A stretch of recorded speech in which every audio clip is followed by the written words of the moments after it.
Good morning, everyone. I always hate to interrupt good conversation, and we're running a little behind already, but it's because everybody's happy to see each other in this holiday season. So welcome all. We will officially call the quarterly meeting of the Tennessee Board of Regents to order, and we welcome anyone who is new to us in the audience, watching us on live stream, any media or other viewers participating. And a reminder that we are being live streamed and that this meeting will be documented and archived as well. Let me just say as I start that while this is a joyful and a happy time of year, it has obviously been a very tough one for us here in Tennessee from the weekend forward. And we know thousands of lives have been impacted by the terrible tornadoes that ravaged our state on Saturday. I know you are holding folks close in your hearts and thinking of folks. Many of us probably have friends or family that might well have been impacted by the storms. And our very own student regent, Leah Garton, she and her family sustained significant damage at their home in Hendersonville. But because she is such a positive presence, she reports this morning everyone is safe and sound, but I know there's a bit of a road ahead, and just wanted to extend our heartfelt condolences to you all, and please let us know if there's anything we could do. Is there anything you'd like to say to the group this morning? I would like to say that I'm glad everyone is here this morning and everyone made it through the unfortunate damage that we all unfortunately had to go through. So I'm very glad to see everyone this morning and everyone thinking as optimistically as possible. Yes. So thank you very much, Leah. Take care, and please let us know if there's anything you guys need. So thank you. Mariah lives only a couple of blocks from that significant damage in Clarksville, and while she has no power, she has her home and is at her mom's house right now, but again, you guys are in our thoughts as well. So it's tough to see that fast-growing, beautiful community hit like this. So again, we're thinking of Hendersonville, Clarksville, Gallatin, Madison, everyone impacted. Now, I understand from Chancellor, though, our facilities miraculously had no damage. Okay. We are so fortunate. So, well, with that, Mariah, would you call the roll for us, please? Governor Lee, Regent Apple, Here. Regent Burdine, Here. Regent Garton, Here. Regent Gentile, Here. Regent George. I know you're on virtually Here. with us. Thank you, sir. Would you mind confirming that you can hear and speak with us as well as being alone in the room? I can hear and speak with you, and I am alone in my room. Thank you, sir. Regent Gill, Here. Commissioner Hatcher, Regent Hooper, Here. Regent Kastner, Here. Regent Pilkington, Here. Regent Powers, Here. Madam Chair Reynolds, Commissioner Reynolds, Regent Roberts, Here. Regent Spurgeon, Here. Regent Varlin, Here. and Regent White. Here. Madam Chair, you have a quorum. Thank you very much. And let me add, while he has been with us over the past few months, but this is the first meeting where Stephen Gentile is officially the Executive Director of THEC. Congratulations. Thank you. Thank you. You have already been a great addition to our team, and we look forward to working with you. Thank you so much. You guys, we will turn now first to our minutes. We have a couple of sets before us, actually three. Yes, sir. Ask something? Yeah. I always like to look around me when I sit here, when I come in, and you all get more and more creative. You just start off with a pen and a packet and whatnot, and we've got Kleenexes, and we've got, okay, but I have a special, is this our paycheck? I've been looking for one for almost 5 years. Yes, it is. It is. Good. It's your Good. Well, Christmas I'm- bonus. It's a Christmas. I think I'll put it on the Christmas tree and postpone the excitement, but thank you all. Thank you, sir. Oh, okay. It's early yet. Exactly. Oh, exactly. All right, you guys, we have 3 sets of minutes before us. September 22, our last quarterly board meeting. October 20 and November 15, you'll recall we had special called board meetings. Does anyone have any proposed changes or corrections to those? I know you've all had a chance to review these. Regent Hooper? No, I was waiting on you to ask for a motion. Oh, excellent. Well, let me just finish one thought for the record. Actually, these minutes may be approved by unanimous consent, given their non-controversial and routine nature. But if you prefer to have an individual vote, please say so, and we'll be happy to do so. Hearing no objection, the minutes of the board meetings for September 22, October 20, and November 15 are adopted. So save that motion. There'll be plenty more to come. Thank you, sir. Chancellor, our next order of business is your interim action report. Yes, and good morning, everyone. I would like, before I read the interim action report, to recognize our two new presidents that we have with us today. Mr. Jimmy Wright, if you would please stand as our new TCAT Shelbyville president. We're so glad to have you. And also Dr. Laura Travis, our new president at TCAT Dixon. And thank you so much to both of you for being here today. Madam Chair, the interim action report was included in the materials made available to all board members prior to our meeting today. This report constitutes a record of business transacted by the Office of the Chancellor since the previous quarterly meeting of the board. Madam Chair, pending any questions, I recommend the board's approval of the report of interim action. Any questions for the Chancellor on the interim action report? Hearing none, once again, this is a routine, non-controversial item. I would again propose that this be ratified and confirmed by unanimous consent. But is there anyone who objects and would prefer to have a roll call vote? Hearing no objection, the interim action report is confirmed by unanimous consent and adopted. And as the Chancellor said, welcome to Jimmy and Laura. It's exciting to have you with us. Our next order of business is report of the committees, and I will call on Regent Burdine, who has a report from the Audit Committee. Thank you, Madam Vice Chair. The Audit Committee met in regular session on 8 November 2023 to review and recommend approval of the following items: external miscellaneous reviews, Comptroller's Office audits, federal audits, and internal audit reports, including the Chancellor and President's expense reports and schedules, system-wide internal audit updates, fiscal year 2024 internal audit plan revisions, review of salaries and staffing for the Office of System-wide Internal Audit, and review of salaries and budgets for internal auditors. Madam Chair, this concludes my report on the 8 November 2023 Audit Committee meeting. As committee chair, I move that the board approve the report as presented. Thank you, Regent Burdine. We have a motion for approval of the Audit Committee minutes. Do we have a second? Second. Thank you, Regent White. Any further comments or discussion? This will require a roll call vote. So, Mariah, would you do the honors? Regent Apple. Aye. Regent Burdine. Aye. Regent Garten. Aye. Regent George. Aye. Regent Gill. Aye. Regent Hooper. Aye. Regent Kastner. Aye. Regent Pilkington. Aye. Regent Powers. Aye. Madam Chair Reynolds. Aye. Regent Spurgeon. Aye. Regent Barlin. Aye. And Regent White. Aye. Motion carries. Thank you, ma'am. Regent Barlin, excellence in philanthropy. You have a couple to note today. Yes, I do. It's my pleasure to do this today. The Tennessee Board of Regents awards the Excellence in Philanthropy in a unique designation. Since 2003, TBR has been honoring the dedicated philanthropists and corporate partners who graciously donate their time and finances to the TBR institutions through its Excellence in Philanthropy Awards.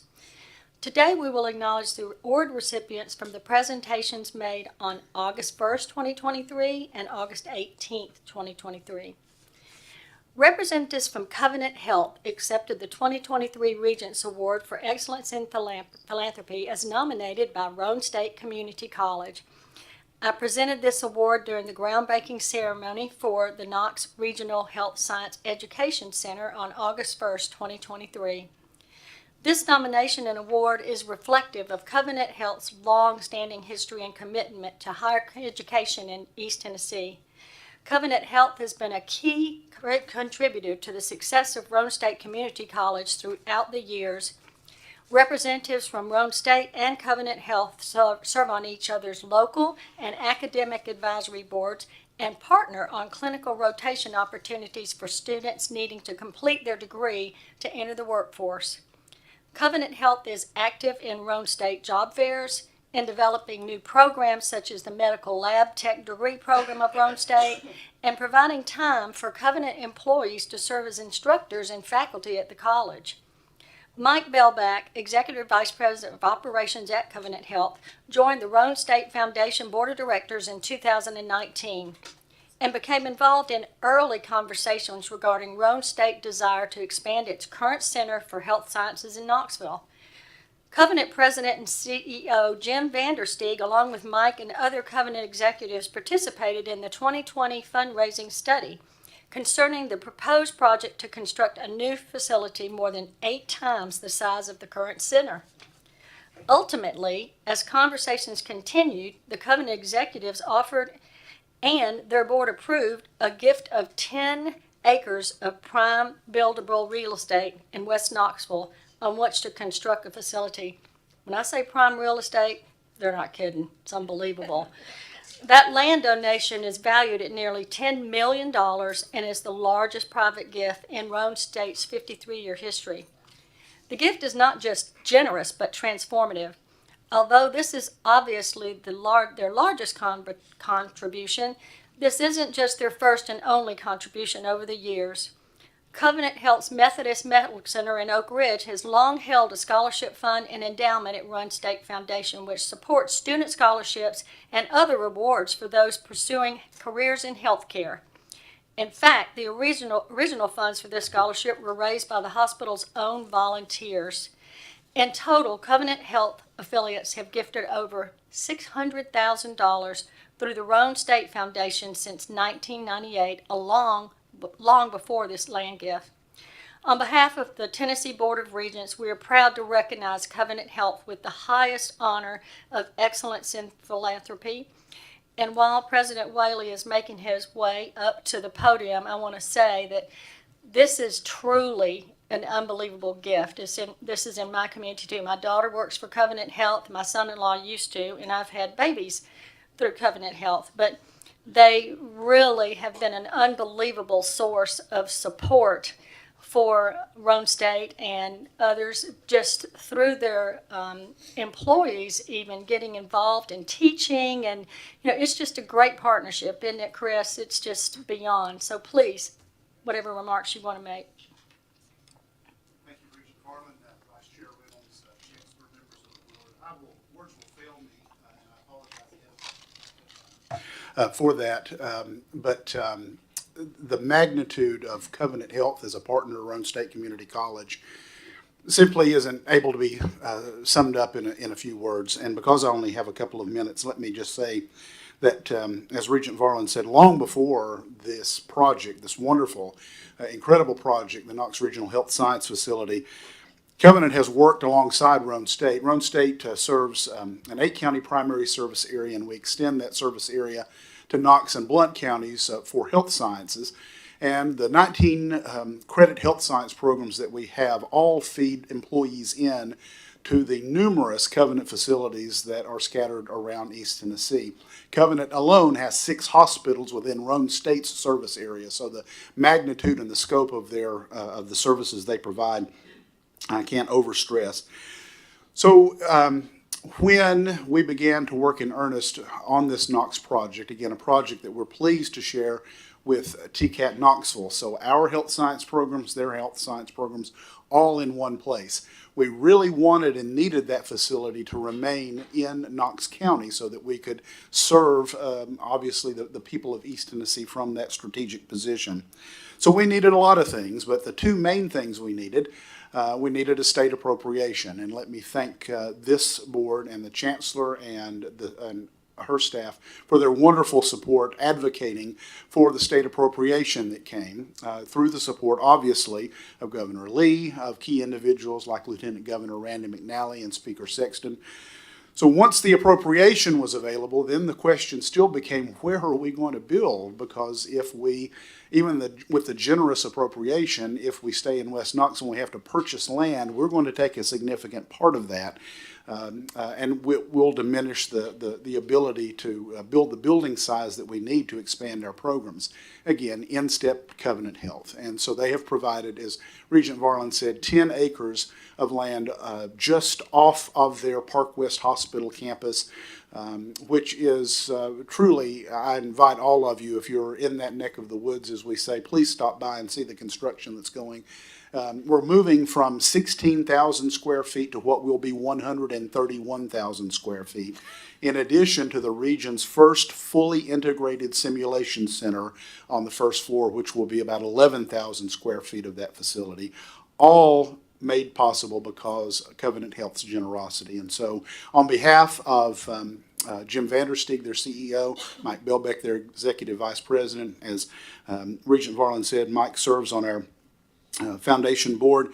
And then their giving did not stop, because both of those gentlemen then joined our campaign cabinet to help us lead the charge to raise the $7.5 million that we still need to fully equip the building, get it finished, and then hopefully endow some scholarships for our health science students. So thank you from the bottom of our hearts to Covenant. Thank you for honoring them in this special way. They are very moved and very pleased, and they are very grateful. Thank you so much. Thank you, Dr. Whaley. And it is a prime piece of real estate, guys. I was just shocked when I heard they were going to give that land, because it's worth a lot of money. It's really nice. But the other thing is the partnership with TCAT. Now, Chris, you know, those types of partnerships, what you have been able to do to connect all of these folks together in this partnership is just incredible for not just not just Knoxville, but East Tennessee. And it is really going to be a center for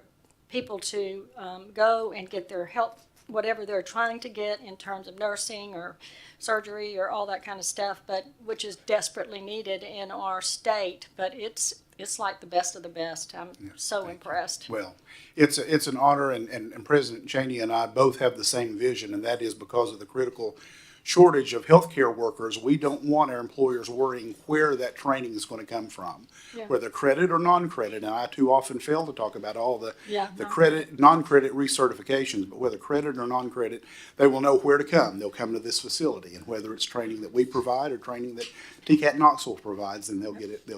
It's just getting it done. That's right. How many simulators did you say again? We have a number of simulators, but the unique thing about this facility is the integration of all those simulations. So all of us have sim nursing and sim respiratory, but now we'll put them all together in a place. And again, I am not a health science person, but the way it is explained to me, we will be able to build scenarios so that we can arrange it as a trauma room, so that the nursing students and the respiratory therapist students and the EMT paramedics have to not only do what they do as professionals under pressure, but they have to learn to work together so they are not in isolation, because in the real world, they don't work in isolation. Yeah. All right, the second award recipient I would like to highlight today is Mr. Brian and Janie Collins. Mr. Brian and Janie Collins accepted the 2023 Regents Award for Excellence in Philanthropy as nominated by TCAT Northwest. The award was presented by Vice Chair Reynolds at the TCAT New Bern campus on August 18, 2023. This nomination and award is reflective of Mr. Brian and Janie Collins' commitment to giving back to students in their community. TCAT New Bern and TCAT Ripley students have benefited from their generosity since 2019. Mr. Collins' support of TBR system began in 1996 when he began serving as the Assistant Director of the Tennessee Technology Center at Jackson. He faithfully served TBR in various positions, including Interim Director at the Tennessee Technical Center in Ripley and Director of the Tennessee Technical Center in New Bern. After 16 years of service, Mr. Collins retired in November 2012. His dedication to serving students did not stop at retirement, though. In 2019, Mr. Brian and Janie Collins started the Brian Collins Make a Difference Scholarship, fund serving students of TCAT Ripley and TCAT New Bern. The scholarship is made available for students who have a proven financial need. The scholarships are awarded in increments, validated by the institution and processed from applications submitted by students not to exceed $1,000 per fiscal year. scholarship dollars fund tuition and fees, purchasing required program learning materials, equipment, national and state certification exams, or extreme hardship living expensive.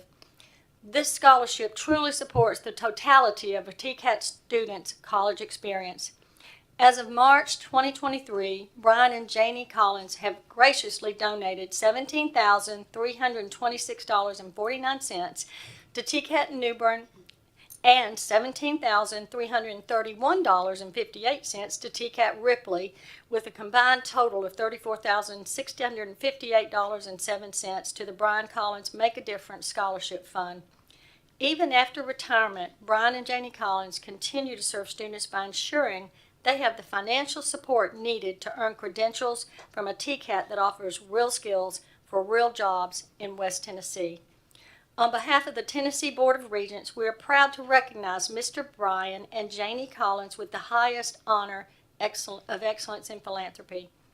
President Jones could not be with us today to offer comments, but I would like to recognize Vice Chair Reynolds as she was able to participate in the award presentation on August the 18th.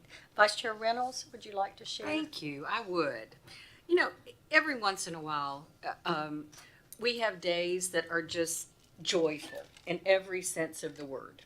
And I lucked out because my colleagues from West Tennessee are all busy people and were not able to participate. I'm never letting them go again because I had a ball at the Northwest campus at the fish fry that day. And to meet the Collins was just an honor.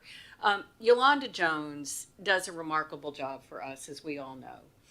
But what came alive for me that day, too, was to see our students lining the main hallway of that campus, all showing off their programs, talking to us about what they do. It was a great chance to talk with them and to hear about our programs and to see what's going on campus. There was a silent auction, a great example of community partnerships where so many folks from the community had given things for the silent auction. I had to buy the basket of those mustards that are made in Dyersburg. You know I love those. Yes. I know.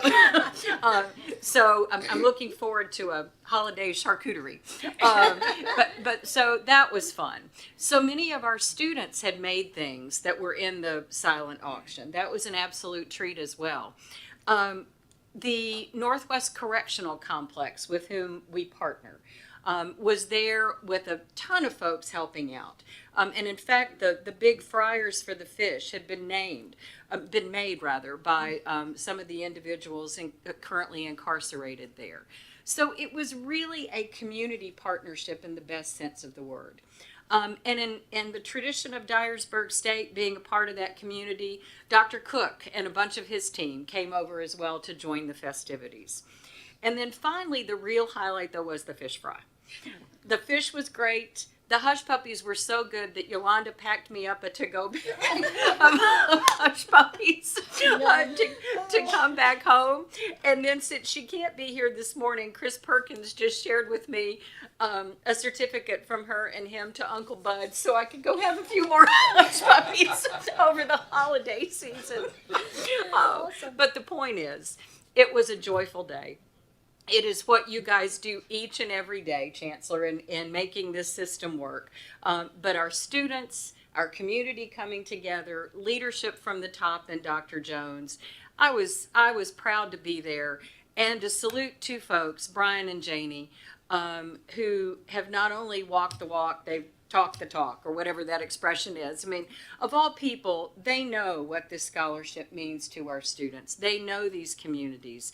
And in their retirement, they continue to invest in us, which says a great deal about their commitment and about Brian's service to TBR. So it was an honor to be there. I would encourage you all to mark your calendars for next year's Fish fry. Northwest TCAT Fish Fry, indeed. So thanks for the chance to say something. Made me hungry talking about those hush puppies. Well, those are the best parts of our job, and besides graduations, of course. And so we just appreciate everything these wonderful philanthropists do for us and the schools that make it happen. So thank you to Vice Chair Reynolds, and that concludes the Excellence in Philanthropy report. Thank you, Danny. And to Covenant, health as well. Well done. So we'll look forward to watching our progress there over the years. Thank you, Dr. Whaley. You know, and then before I turn the floor over to the Chancellor, in terms of more great news for our system and for our Chancellor, some of us had the opportunity to be present a couple of months ago when Chancellor was honored by the National Association for Community College Entrepreneurship. She was their Lifetime Achievement Award winner this year. And Chris Whaley is currently at the helm as the chairman of that organization. That was a great day. You've had a great year in terms of the honors coming your way, and rightfully so. And your success honors our system's success. So we thank you from the bottom of our heart for all you do. You've got an interesting report for us today, a Chancellor's report, one that we're looking forward to. I do, but just a few more housekeeping duties before I get to my full report. I would be remiss if I did not back up and introduce Dr. Carol Rothstein as our new president at Jackson State. I introduced her at our September meeting as the incoming, but she's official now, beginning October 1st. Carol, would you please stand and let us just thank you.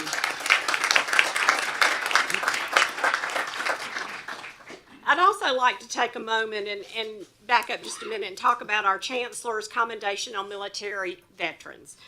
You know that we established this 4 years ago where we give challenge coins out to our veterans on our campuses. And last month, all of our colleges honored the veterans of military service on their campuses during Veterans Day ceremonies, which are a long-standing tradition across our system.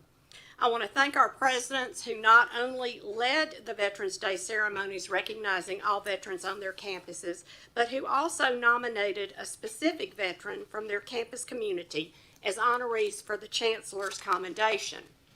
Last month, during the on-campus ceremonies, the presidents presented 37 Chancellor's Commendation Challenge coins to outstanding 17 students, 11 faculty members, 8 college staff, and 1 alumni. 11 of those served in the Navy, 10 in the Army, 8 in the Marine Corps, 5 in the Air Force, and 3 in the National Guard. Today, it is my distinct honor to present the final Chancellor's Commendation of 2023, a very special one, to another deserving veteran, a proud United States Marine who is with us today. As veterans know, challenge coins have a long tradition in all branches of the military. They recognize special achievement, excellence, hard work, unit pride, respect, and esprit de corps. And in the short time that we've known this individual, we know that Regent Shane Hooper represents all of these characteristics. After his graduation, he served his country as an officer in the Marine Corps, where he served with honor and distinction.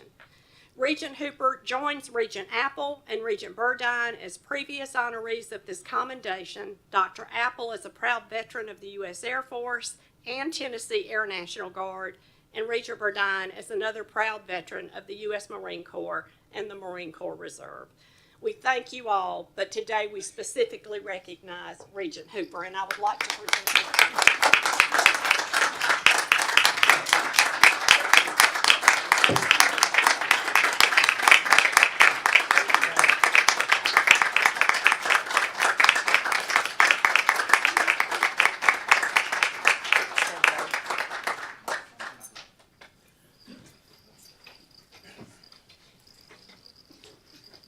What an incredible board we have with individuals that have served our country and serve us with great distinction as well. We are Can you so give us an proud hoorah? of you.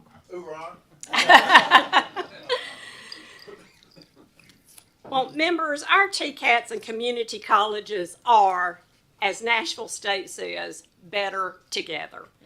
Nashville State, Nashville TCAT, and TCAT Dixon hosted a joint legislative breakfast last week, and the power of that partnership was on full display. So much so that I asked them to come here today and do a mini version of that presentation for you, because it was so empowering to watch the individuals, the presidents, and their students talk about what's happening at these three colleges. So at this time, I am going to turn it over to my three presidents, Jackson, Garrett, and Travis. And Arita is also here to help because she was the interim, or in between, shall we say. She left us at December 1st, so she's going to help with the presentation as well.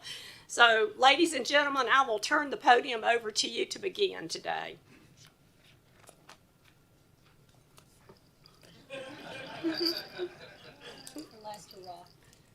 Arita is officially retired now. I wonder why she looks so happy. I know, so relaxed.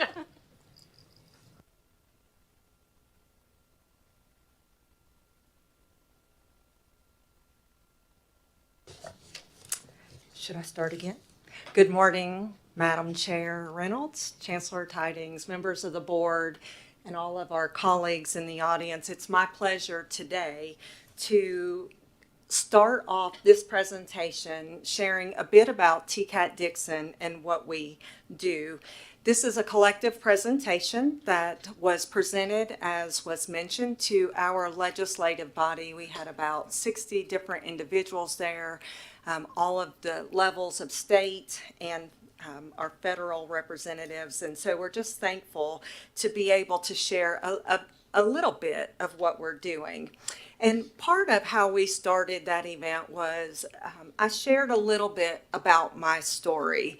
And I am the granddaughter of 4 individuals, none of which earned a high school diploma. That in itself was not unusual for the time. My grandparents were first-generation Americans from Hungary, and they had a farm, and it was a farmer and a farmer's wife in Pennsylvania. My mother was from England, originally Ireland. They'd been here for many generations, but coal miners in West Virginia, coal miner's wife. No telling how many biscuits my grandmother made in her lifetime because she ran a boarding house for coal miners. So it wasn't uncommon. Fast forward a little bit to my parents' generation, neither of them finished their high school education until my father wanted to go into the Navy, and they required a general education diploma, so he got that GED.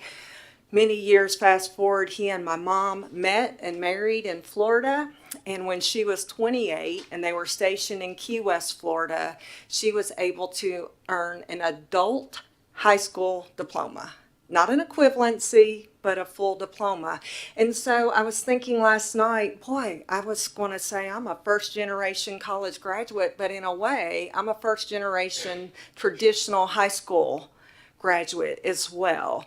And sometimes we fail to remember that we're not so far off removed from many individuals that are first-generation high school graduates as well. So when I came along, I wanted everything all at once, and I wanted to do high school, college prep classes, and I wanted to attend cosmetology school. And my parents said, if you don't take a summer job, you can go to cosmetology school. And I went at night and on weekends.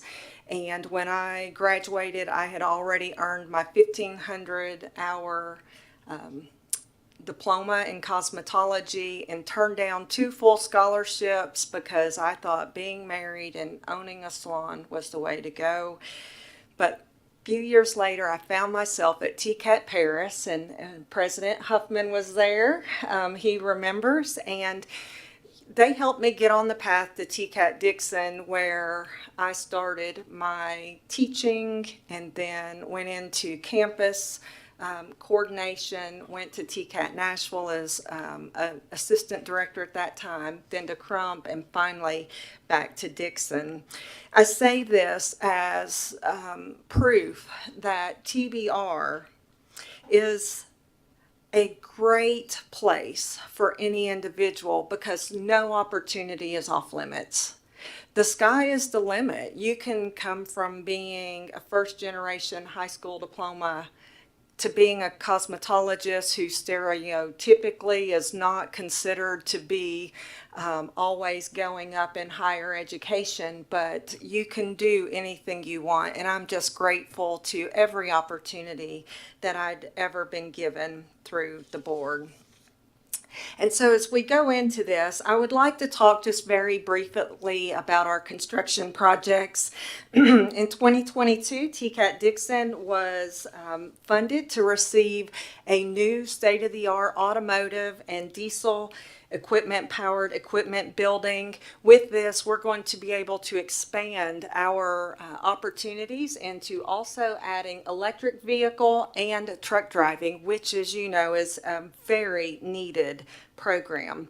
In 2023, we were pleased to receive funding for our master plan to fully implement all that was needed. And the greatest benefit that we have is that we're receiving a new technology building at the Dixon campus, and this is going to allow us to bring 2 programs back where we're currently renting space about 2 miles away because 1965 buildings were not equipped to house full robots and true life-size equipment that we train our students on. And so space, the size of the rooms, was what necessitated the move. But even 2 miles away is 2 miles removed from student services and all the other activities that goes along with Skills USA. So we're very excited about that. We're also adding a new state-of-the-art diesel equipment building there as well. Finally, with this funding, we are going to be sharing with you, President Jackson will give you details momentarily, about a new Dixon County Higher Education Center that will be shared space for the health programs that TCAT Dixon has, along with the Nashville State campus in Dixon County. 2 other items that I would like to share with you that we're especially proud of. One is 2 grants that we are a part of. One is a $25 million grant that was given to Martha O'Brien Center. It was part of the TANF funding. Some of you might recall some of those grants going out. Thankfully to this grant, we have 2 full-time mental health counselors and case managers, one at each campus, one in Dixon, one in Clarksville, to help our students. And that is something that I can't even begin to tell you the benefit that it's going to help our students. The second is a grant that we have with Austin Peay through the Department of Health, and they are providing 1 specialized veterans counselor at the Dixon's Clarksville campus, because we have a tremendous number of veterans there. And so those 3 counselors are making a difference in the lives of our students. Next, we just sent our workforce development coordinator, along with the contingency of Clarksville representatives and workforce partners, to South Korea, because we have Hankook, LG, Donghua, and some other companies coming into Clarksville, and they all have a South Korean tie and company ownership, and we're very excited about the work we're doing with them. And so beyond this, we're just very grateful for the support that we have for growing dual enrollment, and we are now proud to say, as of this year, in all 8 counties of our service area, and we're just growing leaps and bounds in that area. So now it's my privilege to introduce to you our student, Mr. Matthew Romine, and he is our STORE Outstanding Student of the Year, and he is a digital graphic design graduate. Matthew?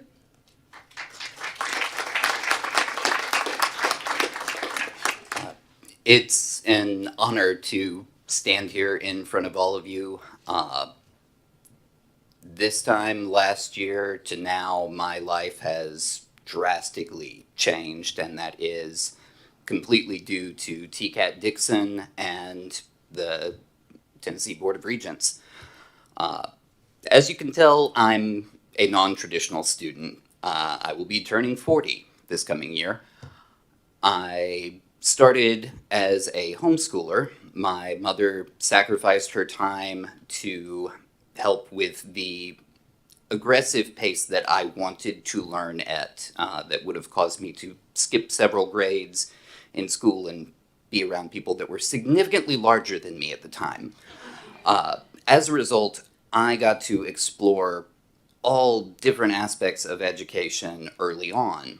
And my first official full-time job once I graduated was going to work at the Renaissance Center in Dixon, Tennessee, that was run by the Jackson Foundation. I spent 7 years working in the theater program there. From that, I went on to do several retail jobs over the years, ultimately ending up in billing management at a law firm. And after 5 years there, I realized I hated not being in a creative environment. So I left that job, gave it some thought, and right there in my hometown is TCAT Dixon. Number of programs that I could go into, but a mentor of mine growing up had always done these wonderful posters and signs for one of our local stores. TCAT Dixon had a graphic design program. So that's what I decided to do. Gave it a shot. Going in, I discovered that I could actually do it because of the resources provided to me by that school, by all of you. I have found inside myself the ability to go out and communicate through my art, through my creativity. Beyond that, my class, over this last trimester, our teacher had gotten injured, and that caused a great deal of chaos in the classroom. There were a few weeks where we were out without a teacher in there. We had substitutes, but they were having to handle multiple classrooms. During that time, the students began looking to me. And because I mostly completed the program, I could help them. And I realized that I actually very much enjoyed getting that opportunity to give back, to continue my education into others. As a result, once I complete this program, which I'm about to leave next week, it is my intention to continue to look toward the Tennessee Board of Regents and the education system in general in Tennessee, and put my efforts back into teaching others how they can use their creativity to communicate with the world. Thank you very much for your time.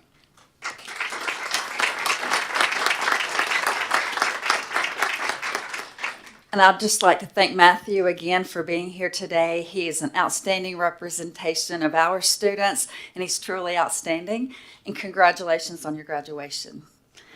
At this time, I am pleased to be able to introduce our friend and partner, Dr. Shauna Jackson.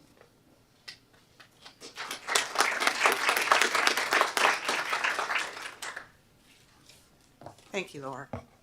Well, good morning. Nashville State is on the move. 2023 has been a great year for the college, and I'm excited to share with you just a few highlights of the good work happening. But first, I want to start by telling you how I view our work. I see it like a football field. Completion is like scoring a touchdown, but not every student starts at the same place on the field, and that impacts student success. Now, unlike my partner, Dr. Summers, I grew up knowing I was going to college. Both of my parents were college educated. I was academically prepared. I'm starting in the red zone. Very fortunate. I didn't have to work when I went to college. I'm on the goal line. All I have to do is take my classes and graduate. Students like me do great at Nashville State. However, the majority of our students are starting in their own end zone. So even with financial help from Promise and Reconnect, they have much longer way to go to get down the field than the students like me. And it's not only the distance, how far they have to go, that makes it more challenging for many of my students, but it's the defense or those barriers to completion, like transportation or academic preparation, that are not working just to slow them down, but to get them completely off the field and out of the game. So what Nashville State is working to build through our partnerships, through your support and our efforts, is to be the biggest, baddest offensive line you ever could see, so that it is possible for us to block that defense or remove those barriers to success and clear a path for our students. Because at the end of the day, the student has to carry the ball, the student has to do the work. But I believe our role is to have that offensive line, that support in place before the game starts, and as long as it takes to get down the field. Here are just a few of the things we are doing to help our students. We are redesigning our approach to workforce, and I'm so excited to see this blurring of the lines between our credit and our non-credit working across divisions at Nashville State. In January, we launched our first registered IT apprenticeship program with Caterpillar Financial. We have trained over 100 medical assistants in a special partnership with Vanderbilt University Medical Center that allows their employees to complete the training while working less hours at the same rate of pay.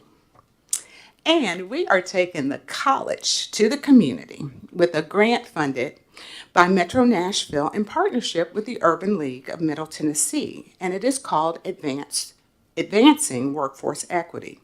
This allows the college at no cost to students to deliver a newly created program called Ready to Reconnect and short-term workforce training. We are also not waiting until students come to Nashville State to get them ready to play. We are expanding our early college partnerships with Metro Public Schools. The Early College High School on Nashville State's campus had its largest graduating class this spring.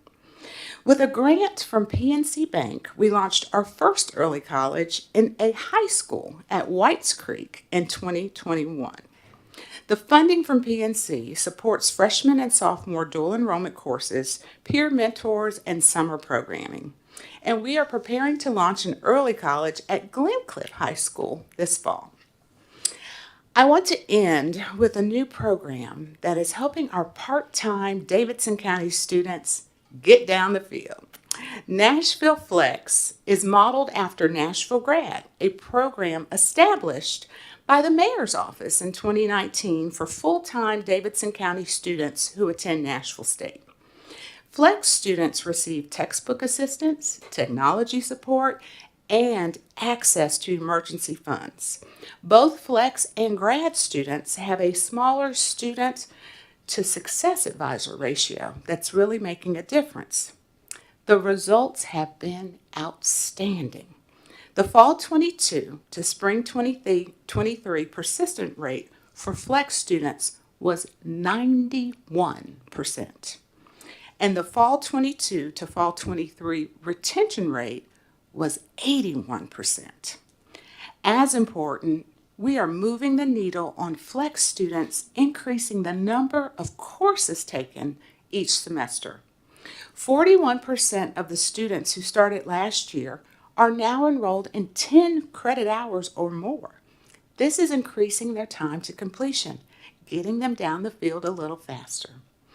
Our Flex students are sharing that starting with fewer classes gives them more time to figure out the balance of school, work, and family while building their confidence about completing college courses.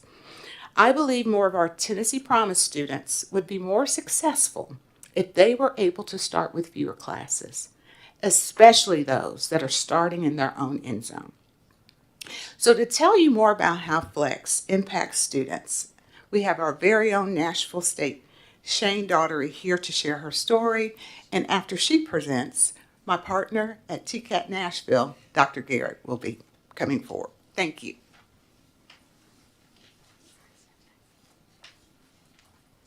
Good morning, everyone. Oh, my voice sounds different on this thing.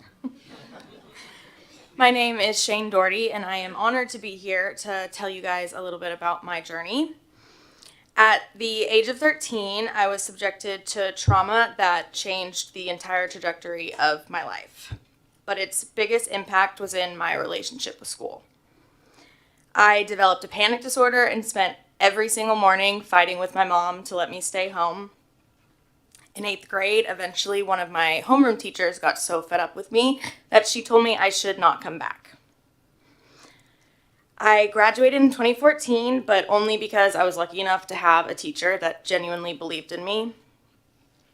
It is safe to say that I hated school, so I really never thought that I would go back. I didn't have parents that could afford to send me to a college anyways. Once I finally got sober in 2019, I started to open my eyes to the benefit of an education. But because of my past experiences, I was really, really worried that I would not succeed. So I started by taking classes part-time at Nashville State and enrolled in the Flex program. And it is because of the resources that Flex and the college have provided me that I was able to continue taking classes. Being part-time allowed me to see what I could handle while balancing school and life and work. Having textbook and grocery assistance single-handedly contributed to my well-being. By knowing that I could work 2 days less a week if I needed to and still be able to have food on my table and pay my bills allowed me life-changing comfort. And more confidence. And the more confidence that I gained, the more classes I would take. Before I knew it, I was a full-time A student, which still shocks me every single time that I say it. Along with financial help, the support of my professors and advisor was monumental. I have always been one to be influenced by the attitudes of those around me, which is very evident now when I look back at my 8th grade teacher's words. She told me to give up, so I did. My time at Nashville State has been the complete opposite. Every single person has encouraged me to use my voice, so I have. I no longer feel threatened by academia. I can actually thrive in it. And I see now that it all clearly comes down to resources. Without Reconnect and the Flex program, I would not have been able to afford school. And without starting part-time, I would not have gained the confidence to take full-time class loads. I really used to believe that higher education was not for me. And now I understand that it is available to anyone with the right help. My time at Nashville State, unfortunately, is coming to an end next semester, but I will leave with one of the very best gifts, which is finally receiving the right help. Thank you.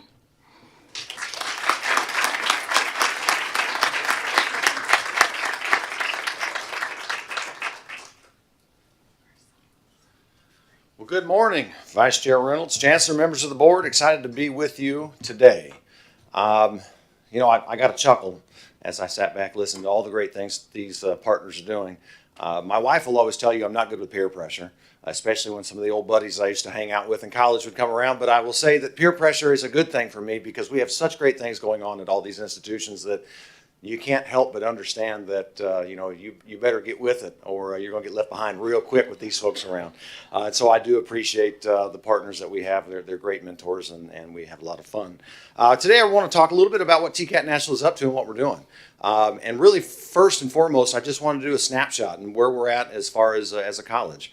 And so we're really blessed in the fact that at TCAT Nashville, we've done a really good job as a team understanding that the opportunity to access education is a very important opportunity for individuals and economic development of the state. And the team at Nashville has really bought into this and said, how can we do more? How can we do more with what we have? How do we serve more students? And so as we look at where we're at right now, we always do a snapshot. And so when we look at year over year from a TCAT Nashville standpoint, we are up in enrollment about 30.8% in total headcount. That has been a lot of work from a lot of individuals on that campus. And so I give that credit to those individuals that are doing the work. It's been a lot of fun. They're great problems to have, but growing pains are growing pains. And so we are up on enrollment, and we're very proud of that fact. Also, when you look at our completion and placement rates, we have gone up year over year. And so from a TCAT standpoint, we're really focused on the end goal, which is let's get these folks trained and get them that occupation that they've always sought. And so for us, that's really our bailiwick, as it were. And so every single day we talk about how do we prepare those students for the job. And so as you can see, this last year, having that with our end in mind goal, we've done a very good job as a campus, increasing those placements rate to 88%. I always put an asterisk on placement rate because from a placement rate, it is within the field of study. And so our students are learning the trade, figuring out how to get those jobs in the field of studying and earning their way forward. And then also our licensure pass rate is still extremely high, and we got some work to do to get back to that 100%, and so that's an area of focus for us as well. But we are on the move, and we are growing, and we're excited to do that. Some of the neat things we've got going on at TCAT Nashville. One thing we really came in on was an intentional focus on dual enrollment. Dual enrollment for our institution was a big deal. We have one of the largest high school systems in the state of Tennessee in Metro Nashville School. And so in the last 2 years, we've been able to really look at dual enrollment from a Metro Nashville standpoint and understand where we fit in and how we add value to their system. And so within the last 2 years, we have went from very little dual enrollment to now we're almost at 400 dual enrolled students within Metro Nashville schools, which is a big growth number for dual enrollment students. And I have to thank Metro Nashville Schools for the partnership. They understood day one the value of attaching a TCAT dual enrollment program to their current CTE programs. And so we've done a really good job partnering with Metro Nashville Schools and understanding where we add value for the students. And so when you see that growth in dual enrollment, a lot of that comes from Metro Nashville Schools, but we also have our counties in Robertson and Sumner County. We see growth numbers there as well. And so from a dual enrollment standpoint, we're growing in headcount, we're growing in available programs. We launched 4 CIT, Computer Information Technology programs within Metro Nashville Schools, partnering with the Innovative High School grant that the high schools got.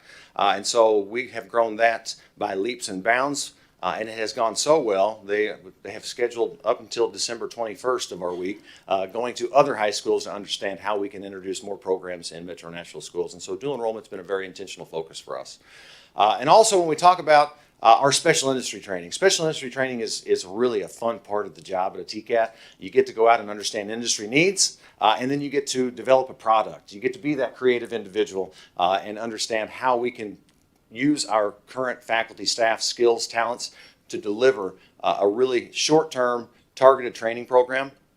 For us, we understand that we have to diversify our training pathways in order to meet the need. And so as we see where TCAT Nashville is at right now, we understand that we talk about using that seat to serve multiple students. And so every seat that we see in a class, the conversation is how do we get several students in that seat? And so one of the areas of focus for us has really been registered apprenticeships. And we are moving the ball forward, as I got football in my brain now. We're moving the ball forward. We're moving the ball forward to really grow our apprenticeships because at the end of the day, we've got a lot of adults out in this state that we have a great pitch to come to TCAT. You can increase your skill set, gain a career, make good wages, but then they look at us and say, I've got a mortgage, I've got a family. How can you help me meet that goal? And so we've got to start thinking more creatively. And so from a TCAT Nashville standpoint, we've really adopted registered apprenticeship as an interesting model that we want to grow. Right now, we have an electrical apprenticeship program with about 65 apprentices. We have an industrial maintenance apprenticeship in Springfield and Portland. We have a tool and die apprenticeship program. And the neat thing that we've done with this is we've been able to partner with THEC to receive a grant to support registered apprenticeships, and this is in partnership with Nashville State as well. And so over the next 2 years, we have an $800,000 grant that will offset the cost of registered apprenticeships to companies. From this, we hope to develop a white paper to show return on investment for every dollar invested in an apprenticeship. Here's what the state of Tennessee can expect in return. These programs are dynamic. Individuals are employed on day one. Just since we've gotten this grant a month ago, we were in conversations with HCA to start the first medical apprenticeship programs on our campus. Right now, we're looking at 3 different occupations to roll out in January, February. And so we are seeing this apprenticeship opportunity to grow. Also, because of this focus, I don't know how many folks know, but the Titans are getting a new stadium. That's a really important project. We have been lucky, blessed enough to be able to be in those conversations to understand that when you have a project that big, workforce is going to be an issue. And so how do you get in front of that? And how do you plan strategically to provide local talent the skill sets to take those positions? And so we're currently partnered with Turner Construction and the Tennessee Titans organization to provide apprenticeship training to the subcontractors that will be working on the project. First, we'll start off with a carpentry apprenticeship program and grow from there. We do have an excellent event on campus January 11th. And so January 11th on campus 4 to 6, more information will be sent. We will have the Be Pro, Be Proud trailer on campus, as well as the Tennessee Titans and Turner Construction and the building conglomerate on campus, talking nothing about workforce. It's a community event. We want to bring people in. We want to get them excited. We want individuals to know that go to your community and let those folks know here's how you gain access to becoming a member of an awesome bill that will be remembered for a long time here in Nashville. And so we're seeing those grow as we go as well. And oh, by the way, while we're at all this, we do have a lot of building projects happening at TCAT Nashville. And so we're excited about these building projects. I just want to do a snapshot real quick of what we're trying to do at TCAT Nashville. And I got to give a special shout out to the Board of Regents, Jeff Holmes, and yes, Dick Tracy, I'll give you a shout out too. They have been excellent as far as these building projects go. We are moving at lightning speed to get these buildings started and completed. And so as you see, TCAT Nashville, right now, including the Allied Health Facility, which was approved a year prior, we have about $90 million worth of new facilities popping up on our campus. Right now, Allied Health is scheduled to put a shovel in the ground in Q1 or Q2 of 2024. And as of yesterday, we finished scoring and talking about the next round for the $1 billion that Governor Lee and his administration were able to provide us. And so we've got a lot of things happening. I have an instructor, one of the best instructors I've got. He's been tinkering with the R word. He's said retirement to me on numerous occasions. We presented this to our faculty and staff, and he came up and he said, you know, I think I'm going to wait for this retirement because we're going to start looking like UT Knox around this place. And I said, hey, love to have you. And so we've got a lot of things rocking and rolling. And this will add additional square footage so we can increase our traditional enrollment even more. All right. So I was excited, first and foremost, to have Mr. Jerry Campbell here. Mr. Jerry Campbell is an HVAC student at TCAT Nashville. I love the quote up here because it encompasses his thought process. Every time I see Jerry, I thought he only owned blue shirts, HVAC uniform. Every time I see him, he's in a press shirt, ready to rock and roll. He shakes your hand, he looks you in the eye, I mean, he's ready to go. He was actually negotiating a better price on an HVAC unit back here before the meeting started. And so he's always looking at, I'm gaining these skills now, but what am I going to do with them? How can I turn this and leverage this into an awesome career? He's an entrepreneur at heart. He wants to start his own company, and he's just an excellent student to have at TCAT Nashville. So at this time, I'd love to invite Mr. Jerry Campbell to come up here and share his story with the board.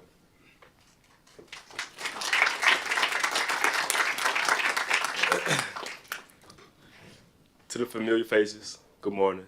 To the not so familiar faces, good morning as well. My name is Jerry Campbell. I'm 19 years old, from Nashville, Tennessee. I attended East Nashville Magnet High School. Originally, I went to Tennessee State University where I was studying medicine to become an anesthesiologist. However, at that moment, I had about 2.5 years of HVAC experience. I wanted to expound upon it.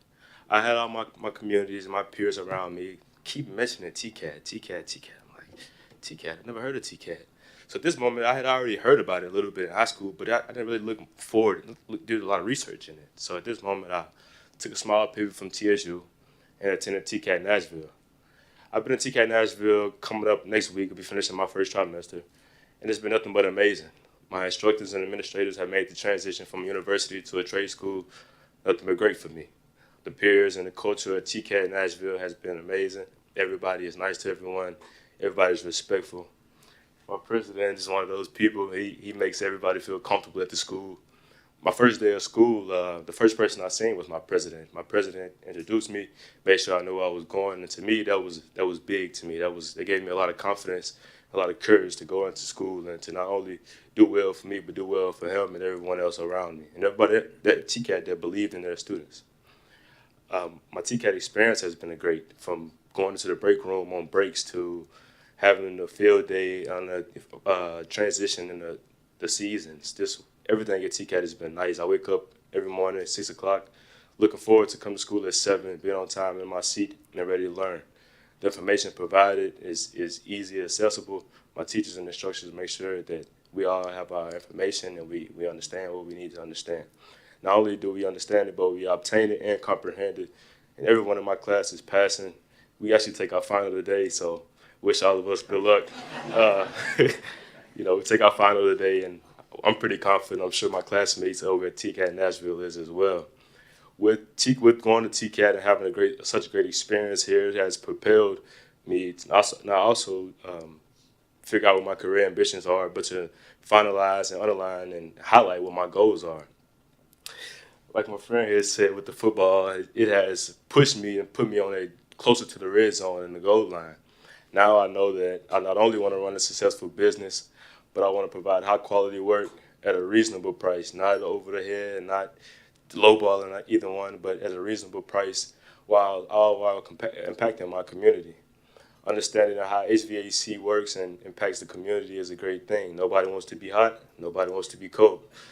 So knowing that, you HVAC man, the air conditioning man, as most people say, is everyone's best friend. So with that, I love to continue to be all your best friend, and if I need some help done, give me a call. With that, I just want to say thank you. I'm extremely honored and grateful to be here and for this opportunity in front of me. For the rest of you all, have a great day, and nice speaking to you all.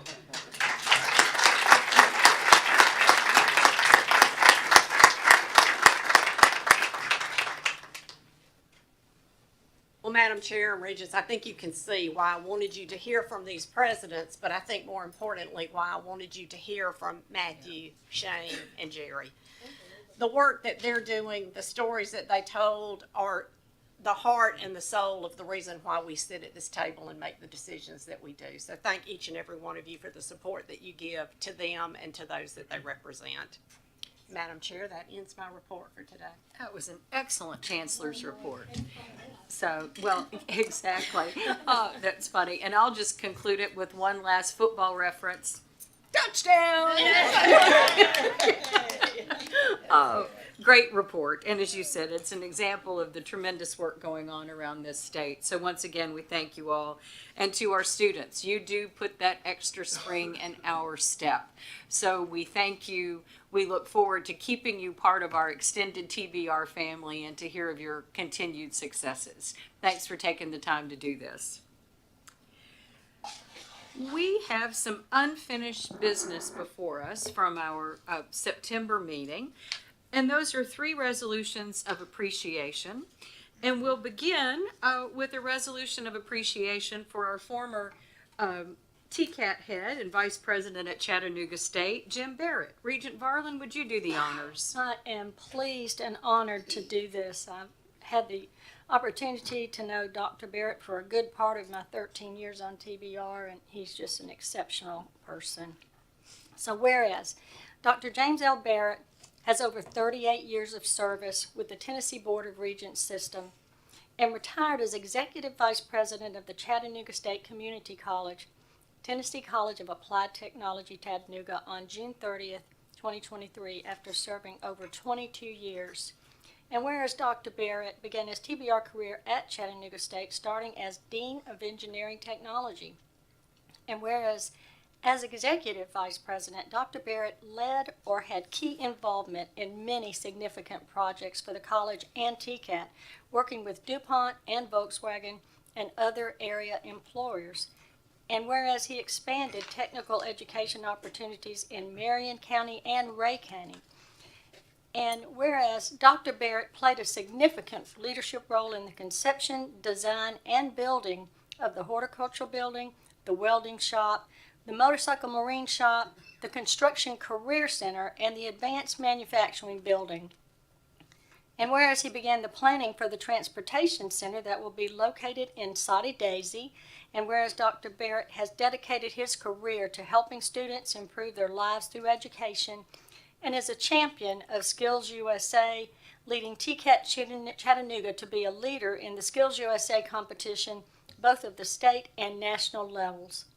Whereas he led the implementation of the Chat Lead program for faculty and staff who aspired to serve in leadership roles at Chattanooga State, and whereas Dr. Barrett contributed to the lives of young people through his leadership with the Cherokee Area Council of the Boy Scouts of America, and whereas he has been a prolific mentor of faculty, staff, students, and community members across the state, and has encouraged the growth of excellence in countless individuals whose lives he has touched.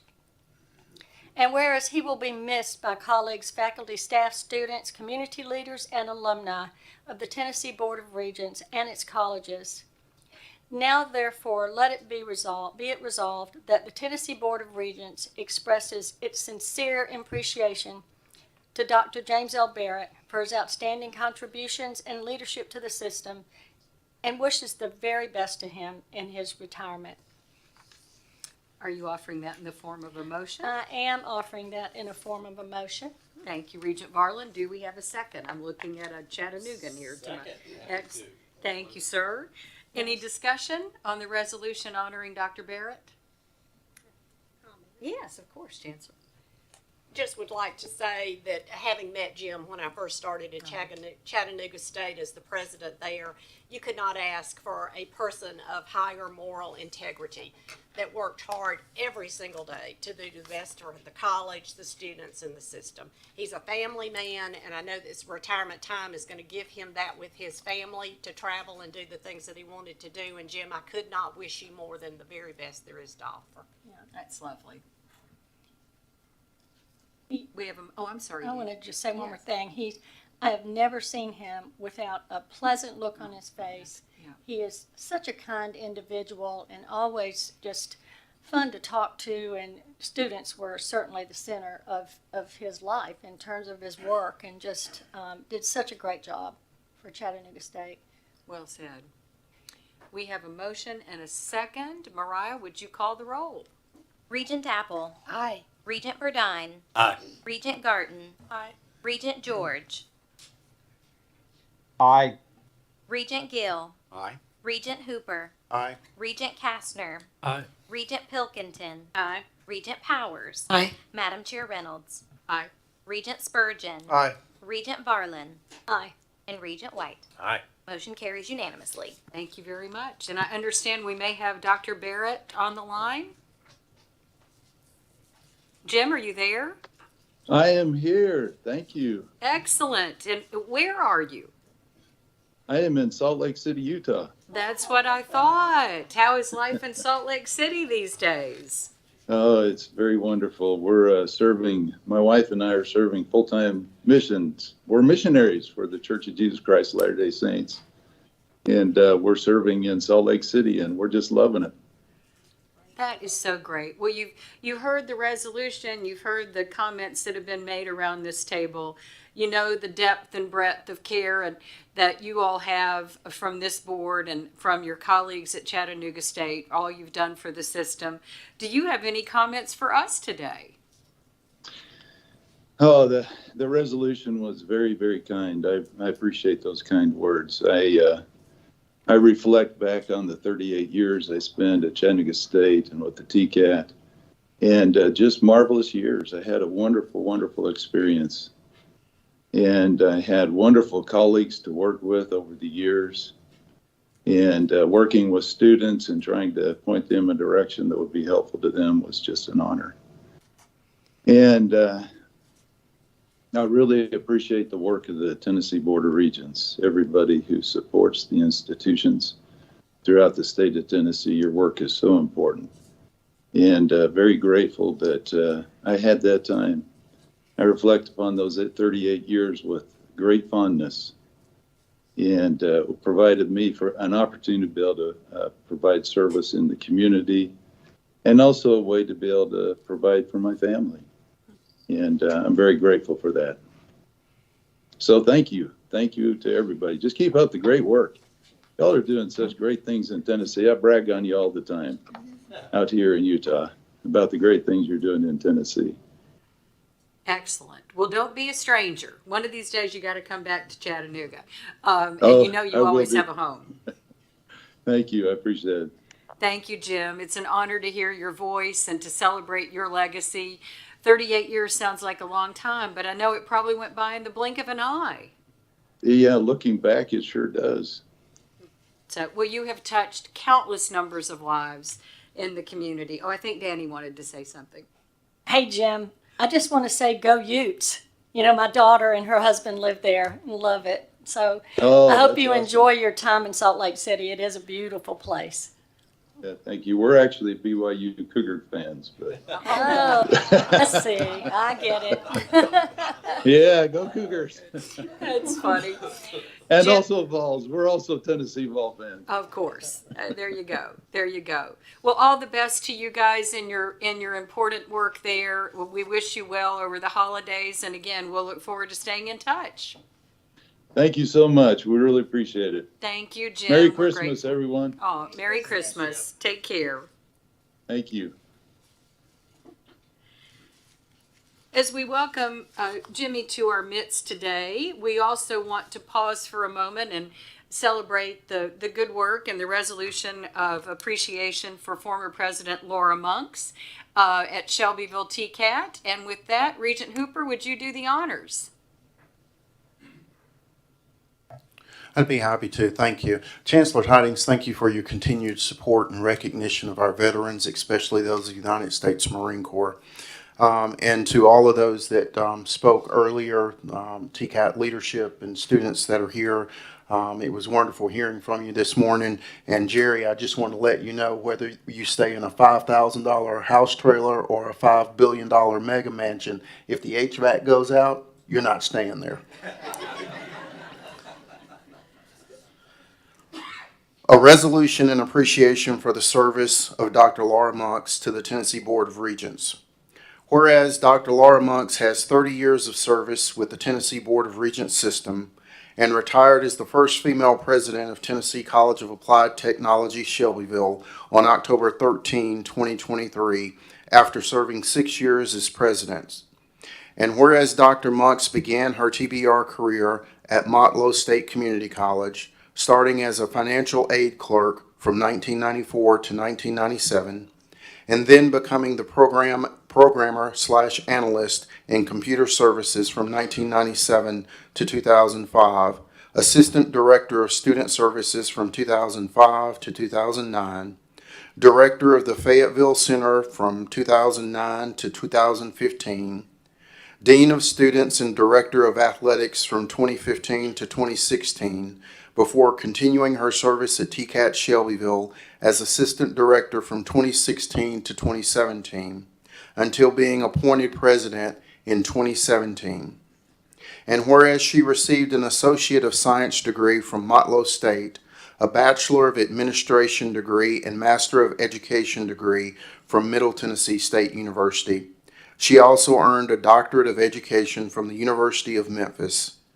And whereas President Dr. Monks was the lead administrator when the school received Council on Occupational Education, COE, reaccreditation for the main campus and for 3 extension campuses, she obtained several grants, led new initiatives, oversaw expansion and the opening of 2 new campuses in Franklin County and in Lincoln County, and secured additional dual enrollment opportunities for all campuses.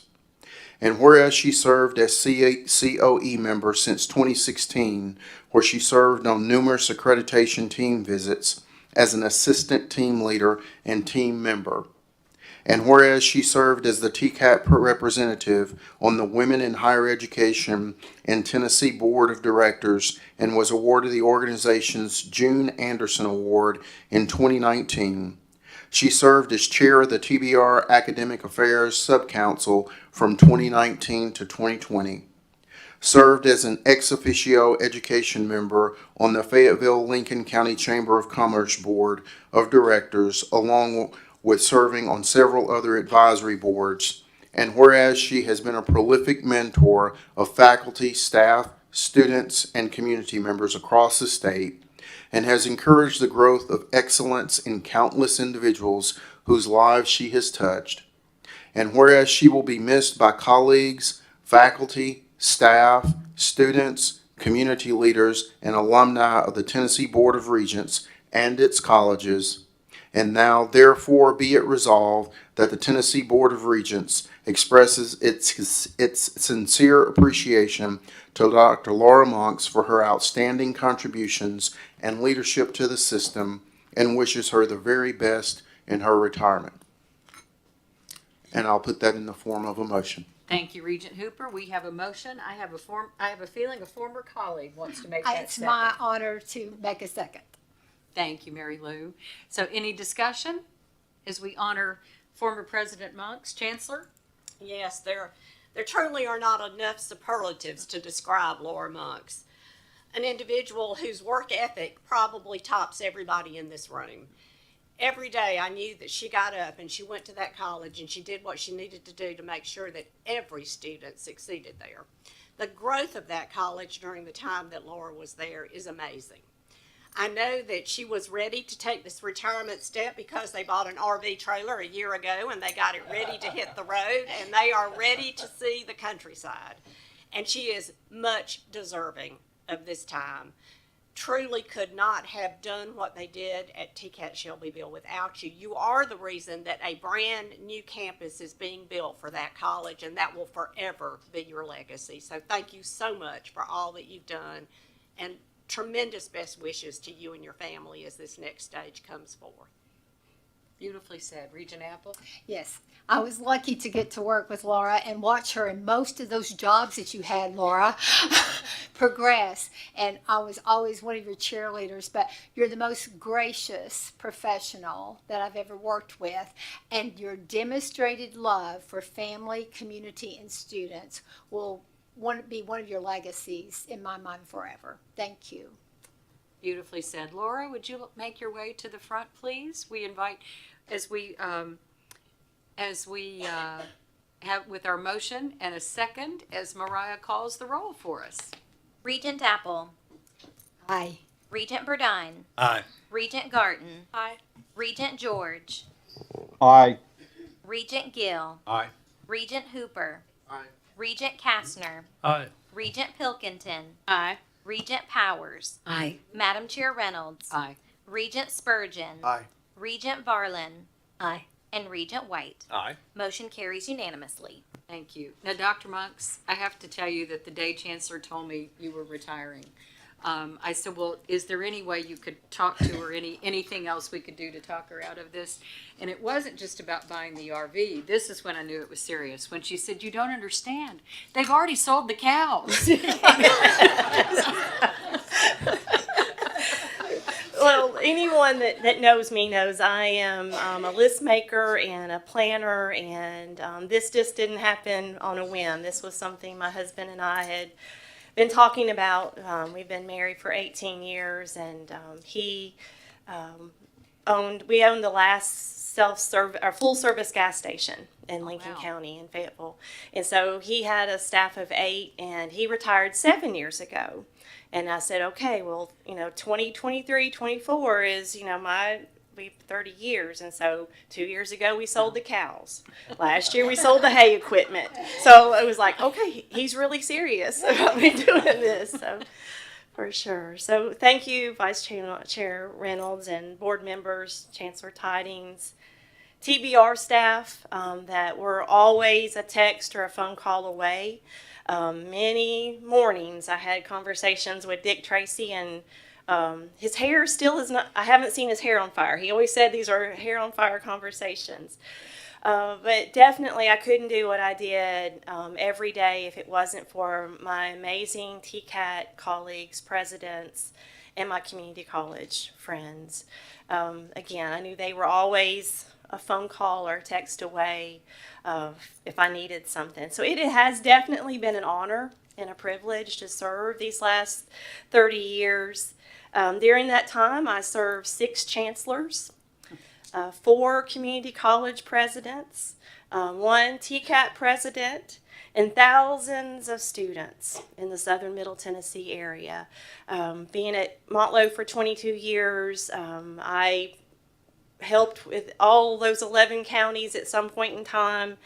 And during that time, I had 29 fall registrations, including my time at TCAT, 2 banner conversions. So, you know, I did help with a banner conversion at Montlow, and then when I sat down to interview with Ivan Jones, he says, "Oh, and by the way, we're getting ready to go through a banner conversion." And about that time, I just picked up my purse and I said, "Oh, I don't know if I'm in for another one or not," but it has been an amazing process. And finally, I survived being the RODP campus contact in those early days. So if any of y'all have ever been the RODP campus contact, you know how that felt.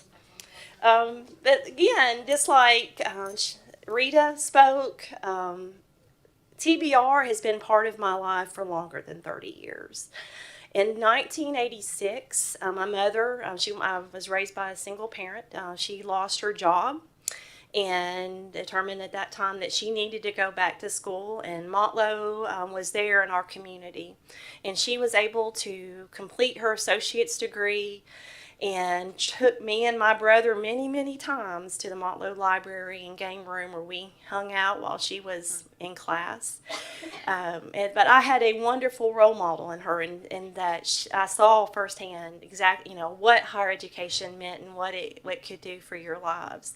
So anytime I sat down with a parent or someone who was contemplating, leaving school, I always said, "Listen, you can do this." And what you're doing is showing your child or future grandchildren that higher education is important.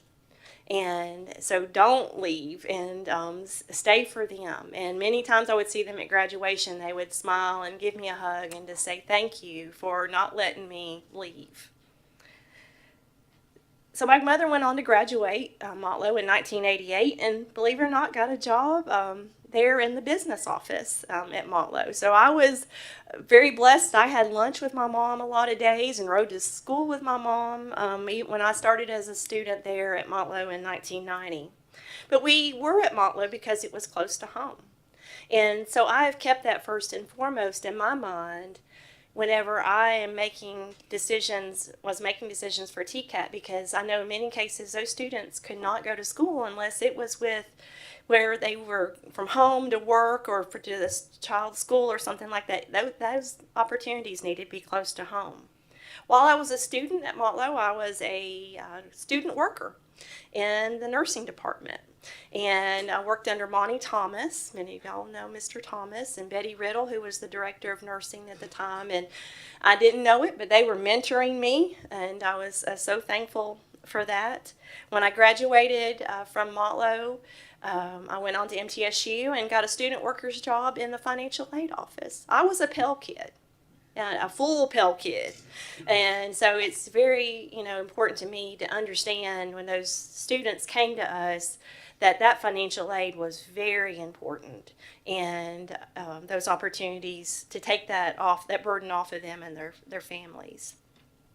So while I was in the financial aid office at MTSU, a full-time position came open at Montlow, and I applied. And I always like to tease Dr. Frank Glass that he was the one who hired me. So I always tease him and thankful that he did that. At the age of 22, I worked in the financial aid office. So anyone who's ever worked in financial aid, and I know Gwen last night you said, so financial aid is near and dear right here to my heart, because that is where you really get to know your students and you get to encourage them. And that's where I really picked up my love for students. So here I stand 30 years later. Many doors have been opened and closed, but I've seen a lot of change in TBR, and it has all been for the better. As I was writing my notes, I remember the first registration we held, you still had to get in line and stand, and you hoped that SIS didn't go down. And then we went to phones, and here we are registering online.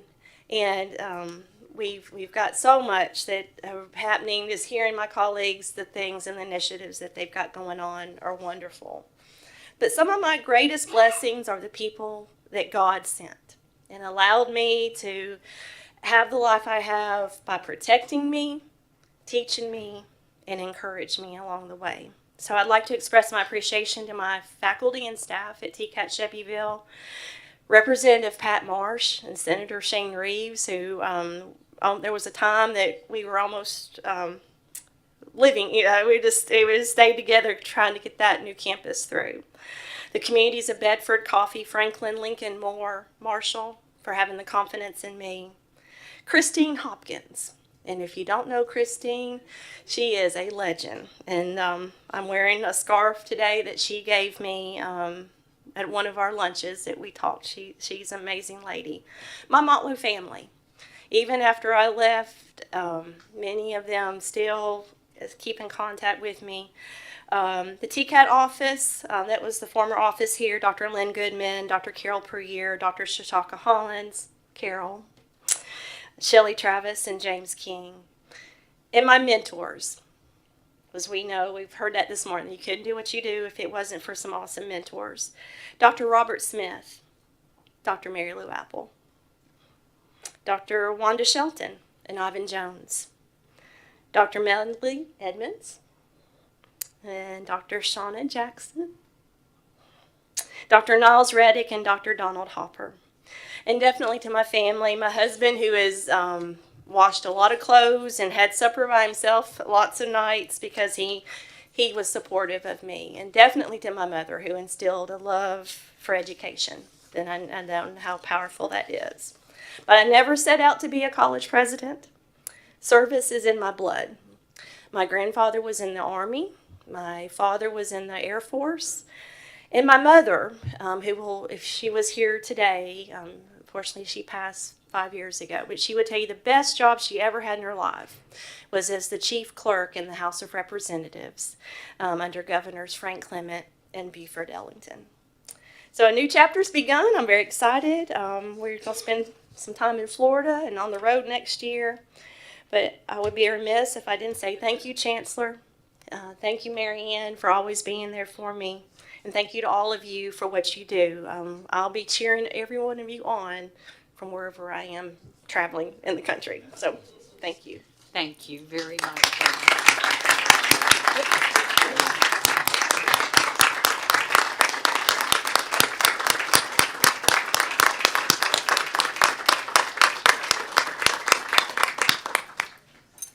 Oh, that was beautifully done. And even with that RV, somebody still has her cell number, right? That's right. Okay, and I'm sure President Wright has it programmed in his phone now that he has started the job. Beautifully done. Beautifully done. We have another resolution to offer today, and that is to one of our own, our former regent and now mayor of Hamilton County, Weston Wamp. And Tom White, would you do the honors for us? It would be my privilege to, and this is a resolution of appreciation, for the service of Regent Weston Wamp to the Tennessee Board of Regents. Whereas Regent Weston Wamp was appointed by Governor Bill Lee to serve as the 3rd Congressional District Representative on the Tennessee Board of Regents in 2019 and served with distinction, honor, and integrity. And whereas he earned his Bachelor of Arts degree in Communication Studies from the University of Tennessee at Knoxville, and whereas Regent Wamp's spirit of innovation and entrepreneurism enabled him to work in a leadership role for technology incubator Lamppost Group and as a co-founder of Dynamo Fund. He also formerly served as senior political strategist for the nonpartisan organization Issue One and led the Millennial Debt Foundation as the director president. And whereas he is a dedicated public servant, currently serving as the mayor of Hamilton County, the youngest person to hold that office. And whereas Regent Wamp's passion for his local community has enabled him to provide leadership through his service with many organizations, including serving on Young Life Chattanooga's committee.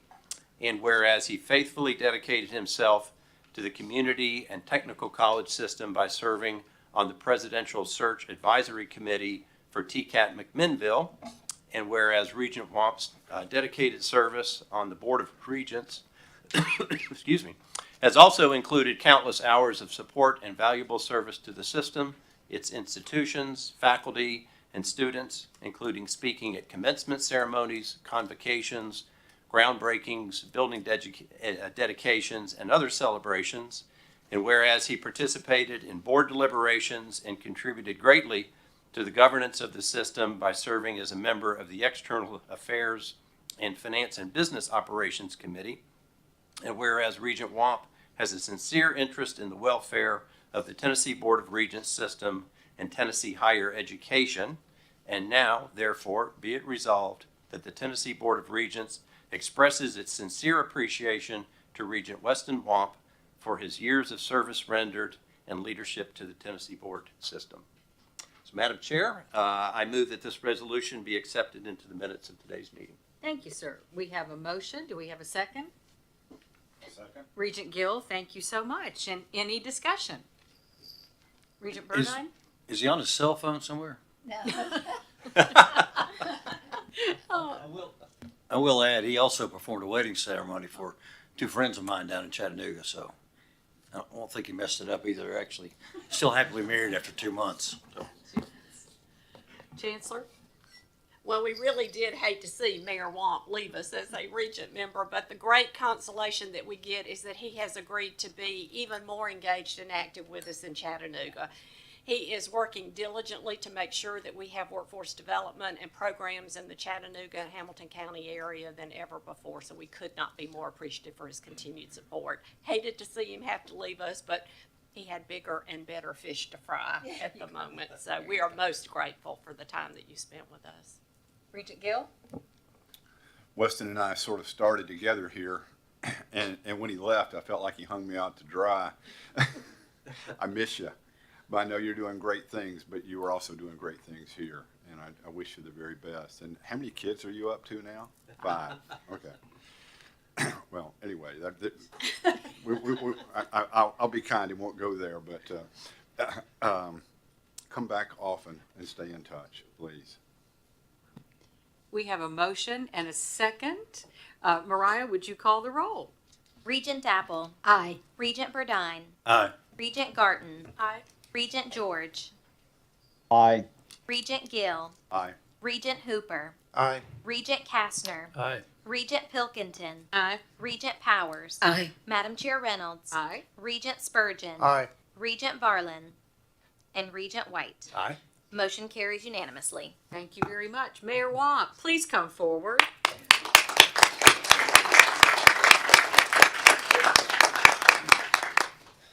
Well, to be fair, I did not intend to create a 6-month vacancy by leaving. And so I hope that when I am back, there's somebody representing the 3rd District here, and I've got a lot to partner with them on down there in Chattanooga.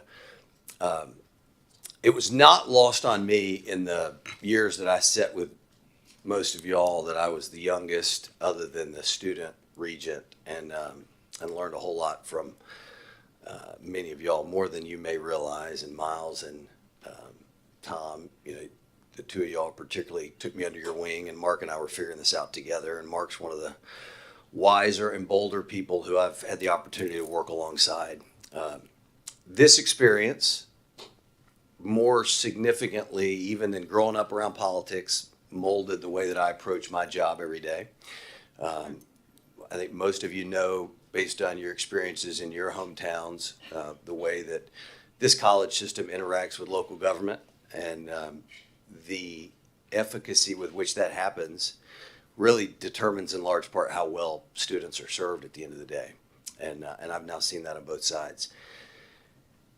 I'll share this perspective with you 16 or 17 months into my new role, and it will be the basis on which I come back to you and ask for your support many times in the months and years ahead, particularly in Tennessee's urban and metropolitan areas. This system is really the only hope that minority students have, that they will have open to them opportunities to develop career skills as early as high school. And the reason I say that is because of the realities of the headwinds of the education traditionalists. It's not so in rural Tennessee, but in the urban environments, it is still a reality that career and technical education is not the preferred path for students in the minds of educators. The breakdown, as you all are well aware, is that in many cases those educators have very little experience in the private sector, as many of you guys have spent your entire career. And that is a huge, overwhelming disservice to students across our state who need us the most. And what I've found in our community, as the Board of Regents, while I was still on the board, under Dr. Tiding's leadership, showed a willingness to enter into a novel partnership in Chattanooga with the Associated General Contractors. I think at the time it was the only MOU the system had entered into with a nonprofit. That is a thriving partnership that is dual enrolling in one of the only places in my community where TCAT dual enrollment's taken place. It's happening because this system was willing to find a way. And I work very closely with my K-12 partners in Hamilton County, but the reality in Hamilton County and the other metropolitan areas is simply that there is more momentum against career and technical than there is behind us. And I think that's changing ever so slowly, but I want you all to feel the responsibility, because I had a sense of it when I was serving on the board, but I live it now every day, that y'all are the only ones. This board and this system is who is coming to the rescue of kids in my community. Most of them, frankly, the ones who don't have opportunities to develop really valuable, life-changing, family tree altering skills that lead to a great job.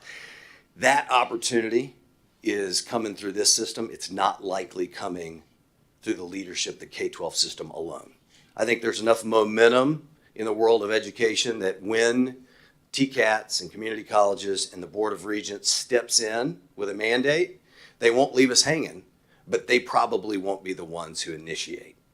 And so particularly, you all serve the entire state, you represent parts of the state, but I would implore you to see all the kids who are being left behind, particularly in high school, as career and technical continues to endure disinvestment. A reality in this system, fortunately, is that there continue to be investments made into particularly TCAT dual enrollment, which I think has been a big story post-pandemic of the success of this system.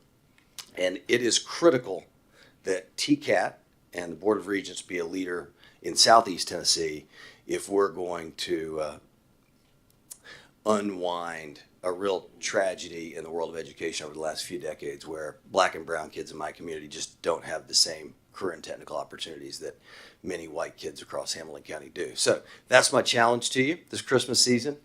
Any of you who come to Chattanooga and don't come and see me, I will find out and I will come to you and express my displeasure. You're always welcome, and honored to have served alongside you. And as Dr. Tidings pointed out, I am still very much serving alongside you. I was hammering out an MOU with Brian so that the system can be engaged at our jail in a partnership where we want to support those who are incarcerated reentering society with new skills. So thank you guys for your service to our state, and thanks for honoring me today.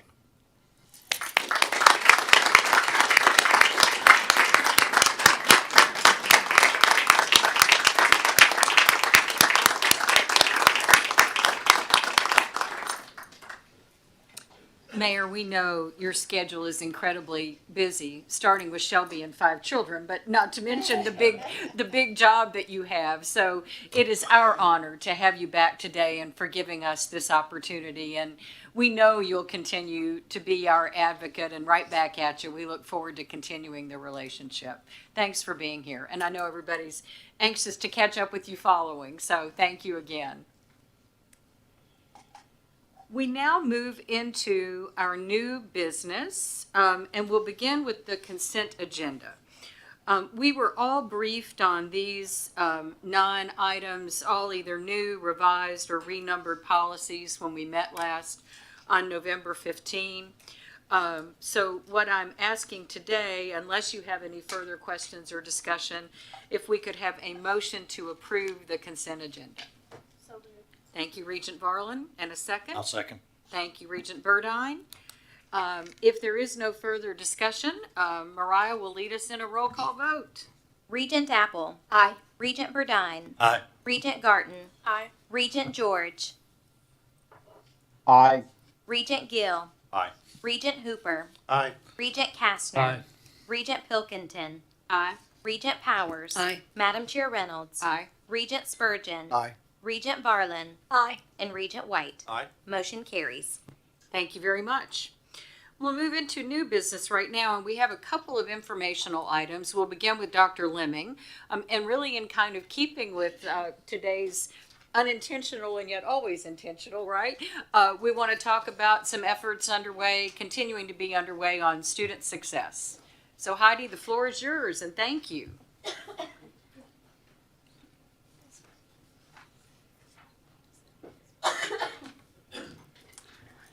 All right, well, good morning, Madam Vice Chair Reynolds, Chancellor Tidings, and members of the board. I'm pleased today to share some work we've been doing to engage students in participating in high-impact practices across the system. There we go. This is deeply rooted in our strategic plan under that completion bucket. And under that bucket, we have what we call our community, belonging, and inclusion strategic priority. That work thinks holistically about how we support students. And they include research and training that we've done on 4 focus areas. You can see those there. But today I'm going to speak specifically about 2, academic mindset and high impact practices. Our early work launched about 9 years ago. It engaged our universities that were under our governance at that time in 2016, as well as all 13 of our community colleges. And we're now regarded as a national leader in this high impact practice work. Initial work was funded by a Gates grant by the Melinda and Gates Foundation. And we referred holistically to the body of work as our momentum year. That included scaling of co-requisite remediation, examining gateway courses, academic advising reforms, including academic focus areas and mapping academic pathways, as well as piloting CBE efforts that have since been funded permanently by the state. Those of you on the board for some time now recall updates that we've done in the past where we referred to ourselves as part of the Frontier Set. That was the name that was given to the group of institutions across the country that were invested for whole college reform. And TBR was one of only 2 systems nationally that was funded in this effort. Since that initial investment, we've also received an NSF grant that furthered our partnership and research on academic mindset with the University of Virginia's Motivate Lab. That grant just concluded this past spring, where we scaled mindset interventions in gateway math courses at all 13 community colleges. So, what are high impact practices? HIPs are a pedagogical approach which requires an investment of time and energy over an extended period that has an unusually positive effect on student engagement and course materials. They are evidence-based and they are beneficial for all students, but have been found to assist underprepared students in closing achievement gaps when they participate. Key components of HIPs include setting high expectations, providing intensive feedback and time for reflection, real-world application, and for a student to demonstrate competence or mastery of the course material. As a system, we've identified 13 high-impact practices that have a taxonomy associated with them, which provides a minimum definition of practice, and that definition ensures consistency in data collection across our institutions that we analyze. HIPs include in-classroom as well as out-of-classroom activities. In your board materials is a brochure that we created to promote these practices to students. I would like to draw your attention to that brochure so you can learn more about each of the specific practices. For all of them, however, you should know we do track student participation and are able to do deeper research dives. We've also developed a quality assessment tool that can be used to analyze specific data from a course as well as assignments so that they can encourage continuous improvement. From the beginning, we have focused on quality and looked at faculty development as the way to support quality instruction. That was done through annual statewide meetings and regional convenings, where we had faculty learn more about each practice and ways to implement strategies in their courses. All of the materials are archived at our Center for Innovation in Teaching and Learning, and in the last 2 years, we've had what we call HIP ambassadors. Those are faculty who provide consultation to other faculty on particular practices across the system, make themselves available for monthly connection calls, and it's a way for them to share best practices as a community across institutions to support scaling in additional courses. We also have done, as I mentioned, deep dives and research, and I want to give a shout out to our policy and strategy team who have done specific research that's publicly available on our website. If you want to learn more about the evidence for the effectiveness of these practices, we do have research available for folks to check out. And in addition to that, we have, as I mentioned, been recognized nationally for our work in this effort. We've been featured in several national publications by third parties who have validated our work and how we use the data that we collect to illustrate how these practices can close equity gaps and promote student success. The second thing that I wanted to highlight today is our mindset work. And here, of course, we have a quick little definition if you're not familiar with what that means. When we talk about research in this space, we're focused on answering two key questions. The first is, does student mindset predict success? And the second, do interventions work to improve those mindsets and student outcomes? The answer to both of those is yes. Our studies show that students in our pilot have stronger learning mindsets and achieve higher grades. There are small teaching techniques that can be embedded into courses to improve a student's mindset. And these interventions, particularly with first generation and underserved students, are effective. Again, we've been featured in some national publications for this work, including the American Society of Engineering Education, so I wanted to highlight that.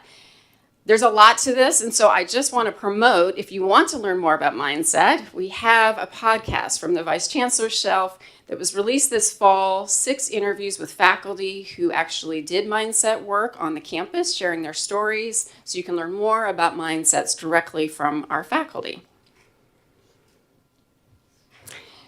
So as we think about these two particular streams of work, HIPS and mindset, we see that both strategies are particularly effective in engaging students in their coursework and improving outcomes, particularly for underserved students. We want this to be a part of the fabric of what every student experiences across our institutions in this state. And we want it to be considered a key strategy in our completion agenda. Thanks to a grant we received from the Syndium Group, we hope to bring to scale the inclusion of mindset interventions in our HIP courses as we embed at least 2 HIP designated courses in every academic pathway. This work also supports our efforts to scale our Student Comprehensive Learner Record, which was funded in the supplemental budget by the legislature this year. We expect to have the CLR in place by 2025. And if you were at our fall board retreat last year, you'll recall a presentation we did on student success technologies, where we did an overview of the Comprehensive Learner Record. That was piloted. We are now, again, because of funding from the state, able to take that to scale.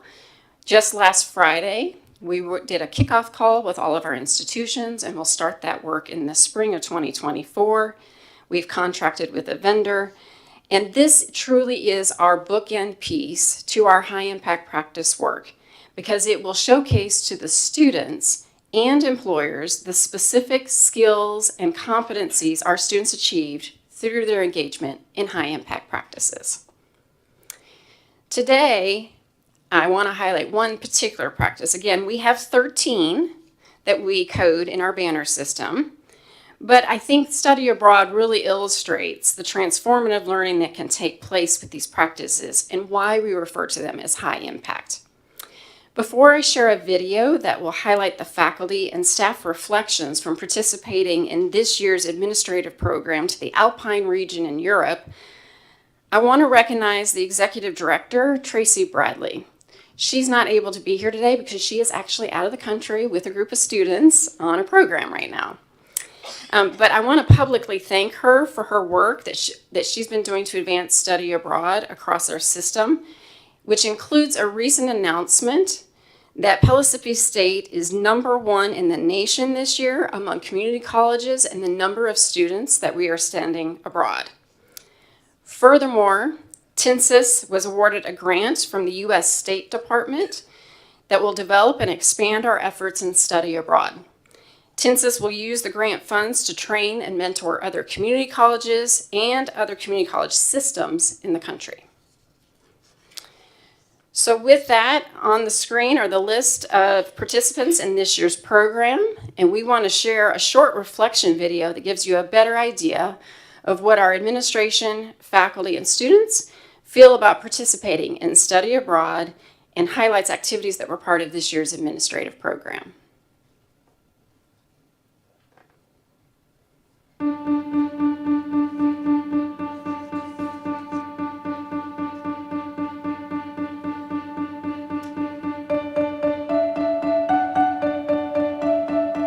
The Tennessee Consortium for International Studies was established in 2007 with the mission of bringing affordable yet safe credit-bearing study abroad opportunities to students in Tennessee. Now, over 15 years later, the consortium is scheduled to run over 30 programs worldwide in 2023. This includes not only traditional general education type courses, but also workforce development and certificate type programs with the goal of preparing all of our students for the global workforce.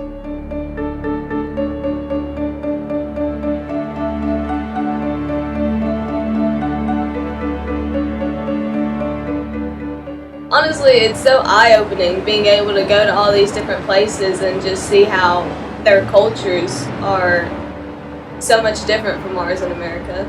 I mean, it was honestly a life-changing experience, and it's so cool just being able to like learn about something and then go see it. You know, it's a different type of learning.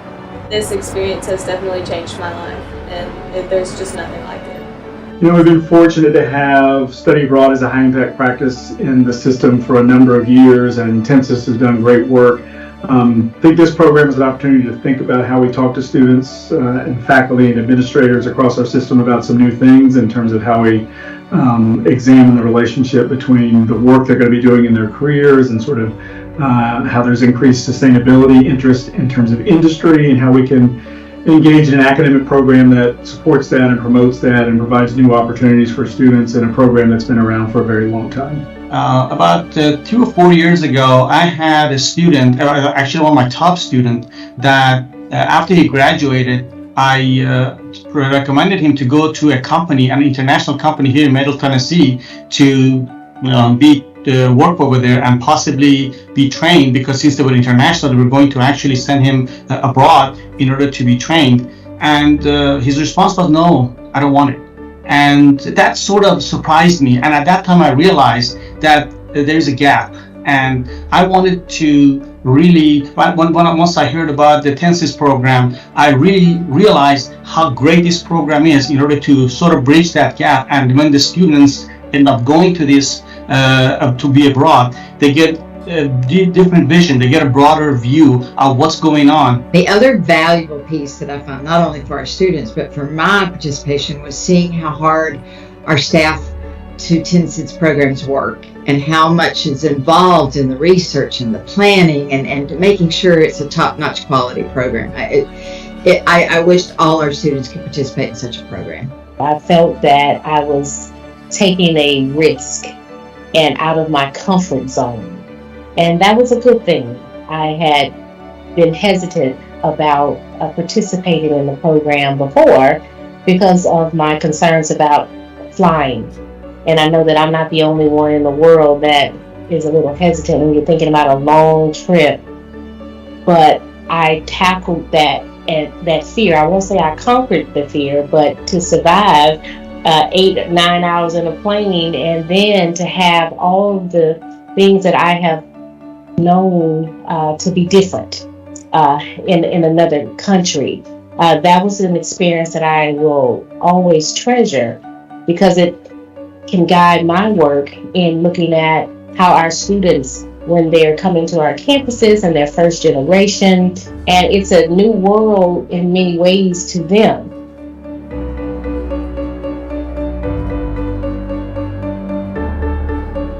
We are on the France program, and I'm currently taking statistics. I'm taking Introduction to Film. You will see things that you'd never think you'd see, good or bad, and it's perfect for life experience. It's something that I never would have got to do otherwise. Like, I took a chance and I loved it.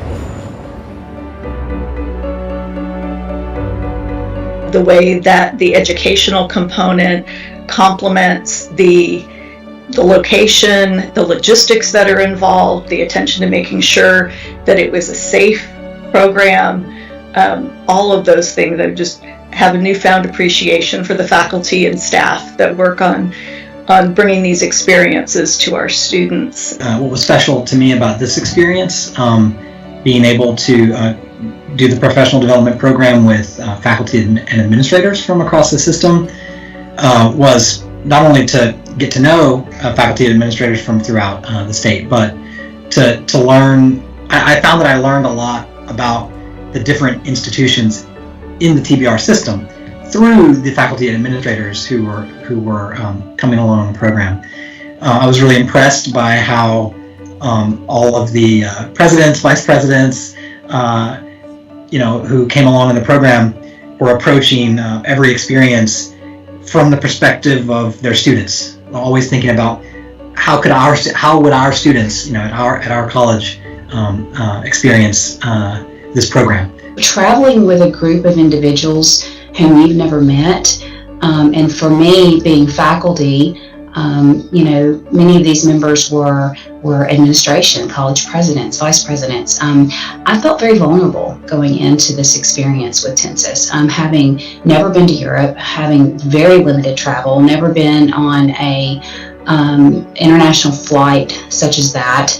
I felt very vulnerable going into this experience, and I think through vulnerability, we have self-actualizing experiences and we grow. And so I grew so much personally and professionally through this experience, and I want that for our students.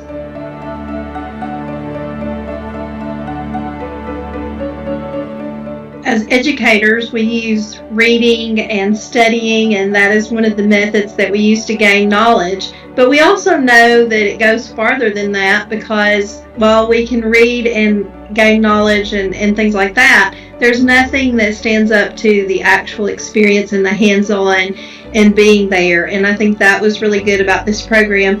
And I know that because I had this experience, I could be more enthusiastic about encouraging students to participate in the program, because I saw it for myself. It wasn't just understanding or hearing that TBR was offering this program, but it was actually being there, knowing what the students were going to get to experience. So I think that was definitely invaluable. I think the key to the Tensis program is that it gives students the opportunity to leave Tennessee, and for us, of course, East Tennessee. Many of our students have never even left their hometown in many cases. And so for them to see the world outside, they get to see how things happen that are different than here and bring those back, discuss that with their friends, family, and neighbors. The other thing I think that's important about that as well too is, for example, here in Morristown, we have many business and industries that are international. And so this gives our students the opportunity to see the world outside, see that international world, and understand maybe a little bit about how our businesses operate on the global scale. So I really think it helps to keep Tennessee, and specifically East Tennessee, competitive in the world market.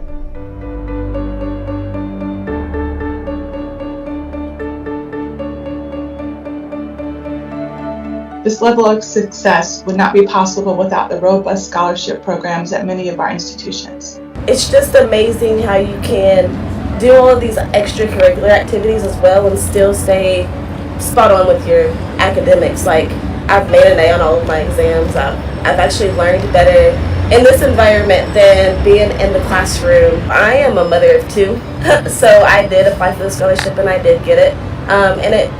If I didn't get it, I wouldn't be here. It helped me to elevate, grow as a person that I wouldn't have been able to do without the scholarship.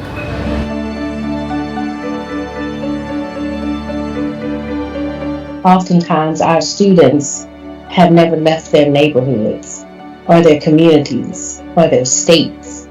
And so to have them have an experience in a program that they can see the world, it broadens their perspective of what life is about, and it moves them out of their box. And that's really important, because I think a lot of times we focus on educating students just for their immediate local needs and state needs, which is important. But we also, I think, should be preparing students to be citizens of the world and to be global citizens, and that it's more than just your community or your city or your state. It's the world, and how are we preparing them for that? And I think participating in a program such as this is doing exactly what we need to be doing, is making sure that we are creating good citizens, good global citizens. I also noticed and really internalized through the experience how much study abroad also integrates the other high impact practices. Because in addition to something that might be obvious like global and cultural awareness, I can also see strong opportunities for undergraduate research and for service learning and for other elements of experiential learning. And so I think it's a really valuable experience for students to be able to be exposed to. And I really saw that everywhere you go, people really have the same goals. They're looking at education, they're looking at careers, they're looking at family. So you see that there's a lot of similarities across the world. For more information about all international education opportunities through the Tennessee Consortium, please visit our website at tncis.org. Thank you for listening to our reflections of our experience. We think it's pretty powerful when students participate. I'm excited to also announce to everyone today that we're working on 2 administrative programs for next year.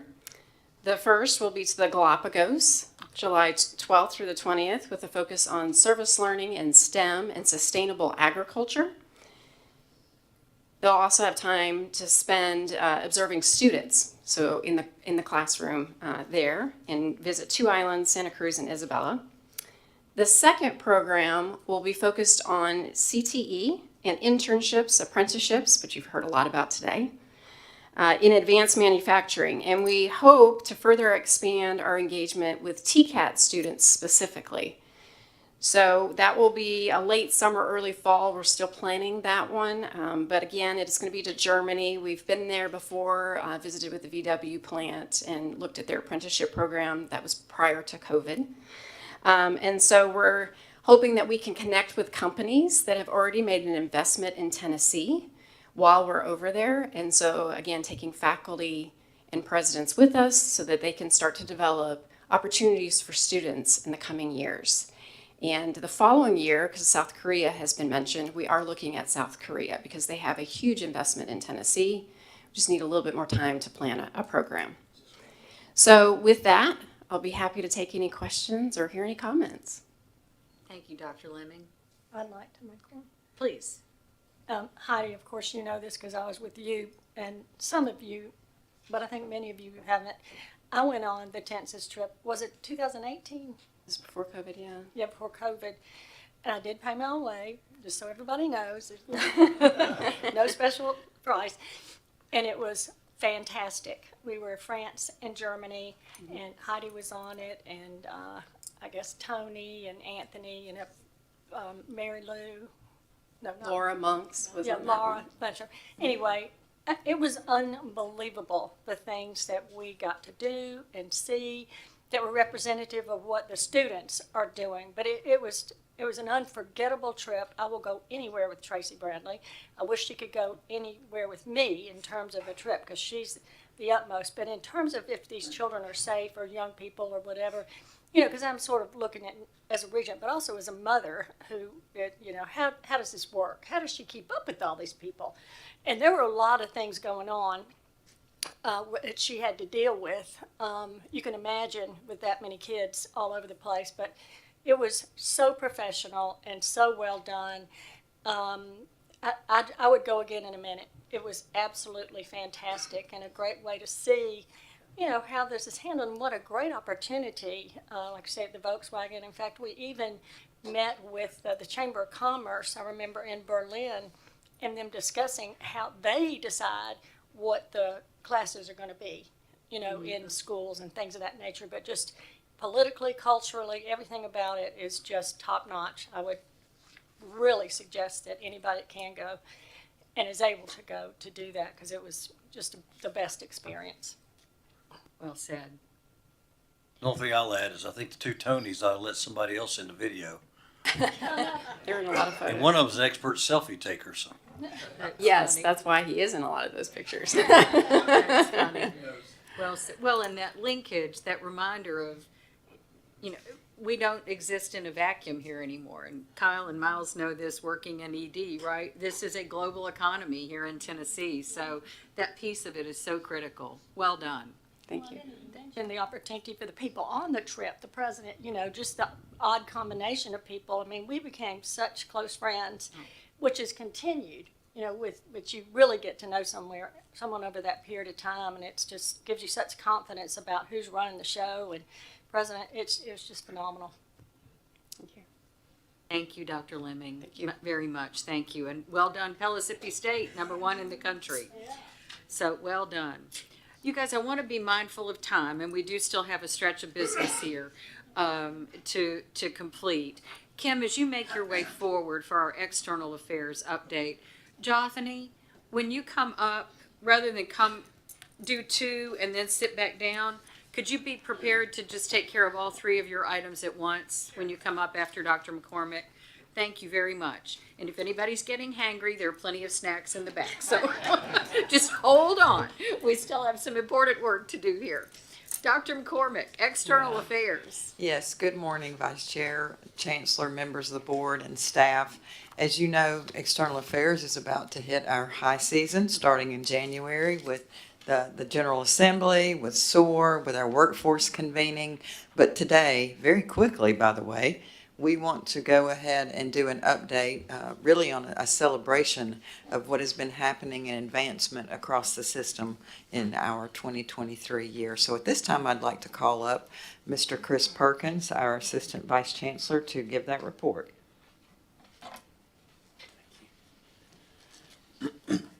Thank you, Dr. McCormick. Madam Chair Reynolds, Chancellor Tidings, distinguished board members, it's my honor again to be in front of you today to give you the FY23 foundation report that you should have at your desk. This report you'll see is just a unbelievable effort by our presidents at our TCATs, our presidents at our community colleges. Their advancement staffs are just amazing.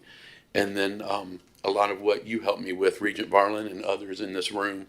I can tell you that the culmination of what you're going to see in our report today wouldn't have happened over the past couple of years without the help of Carol Tomlinson, who was by my right hand as we grew this foundation, and then now Tracy Cordham.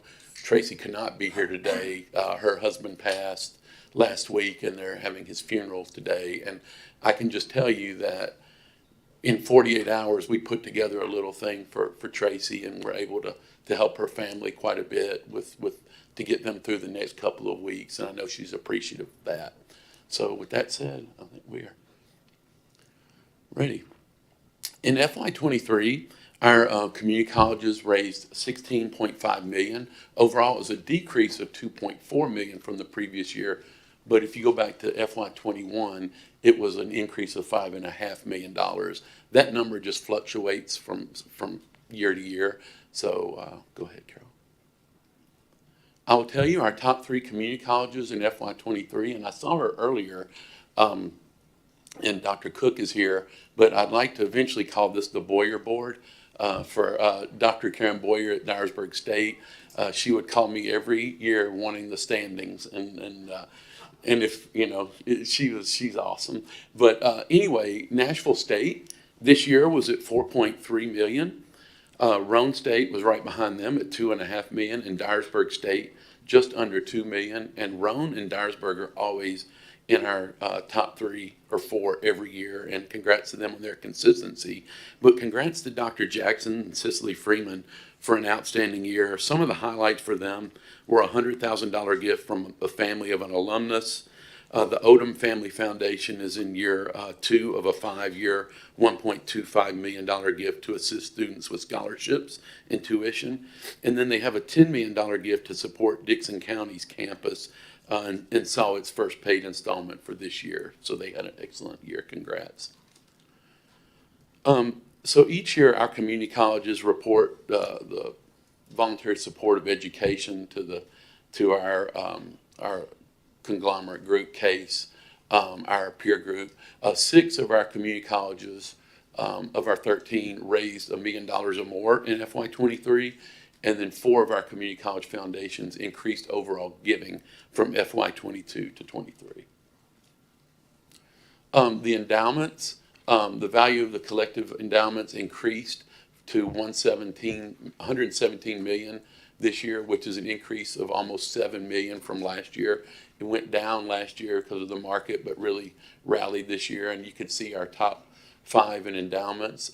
Walters is at the top. Then Northeast and Pellissippi just fluctuate back always together, and Columbia and Roane State are together as well.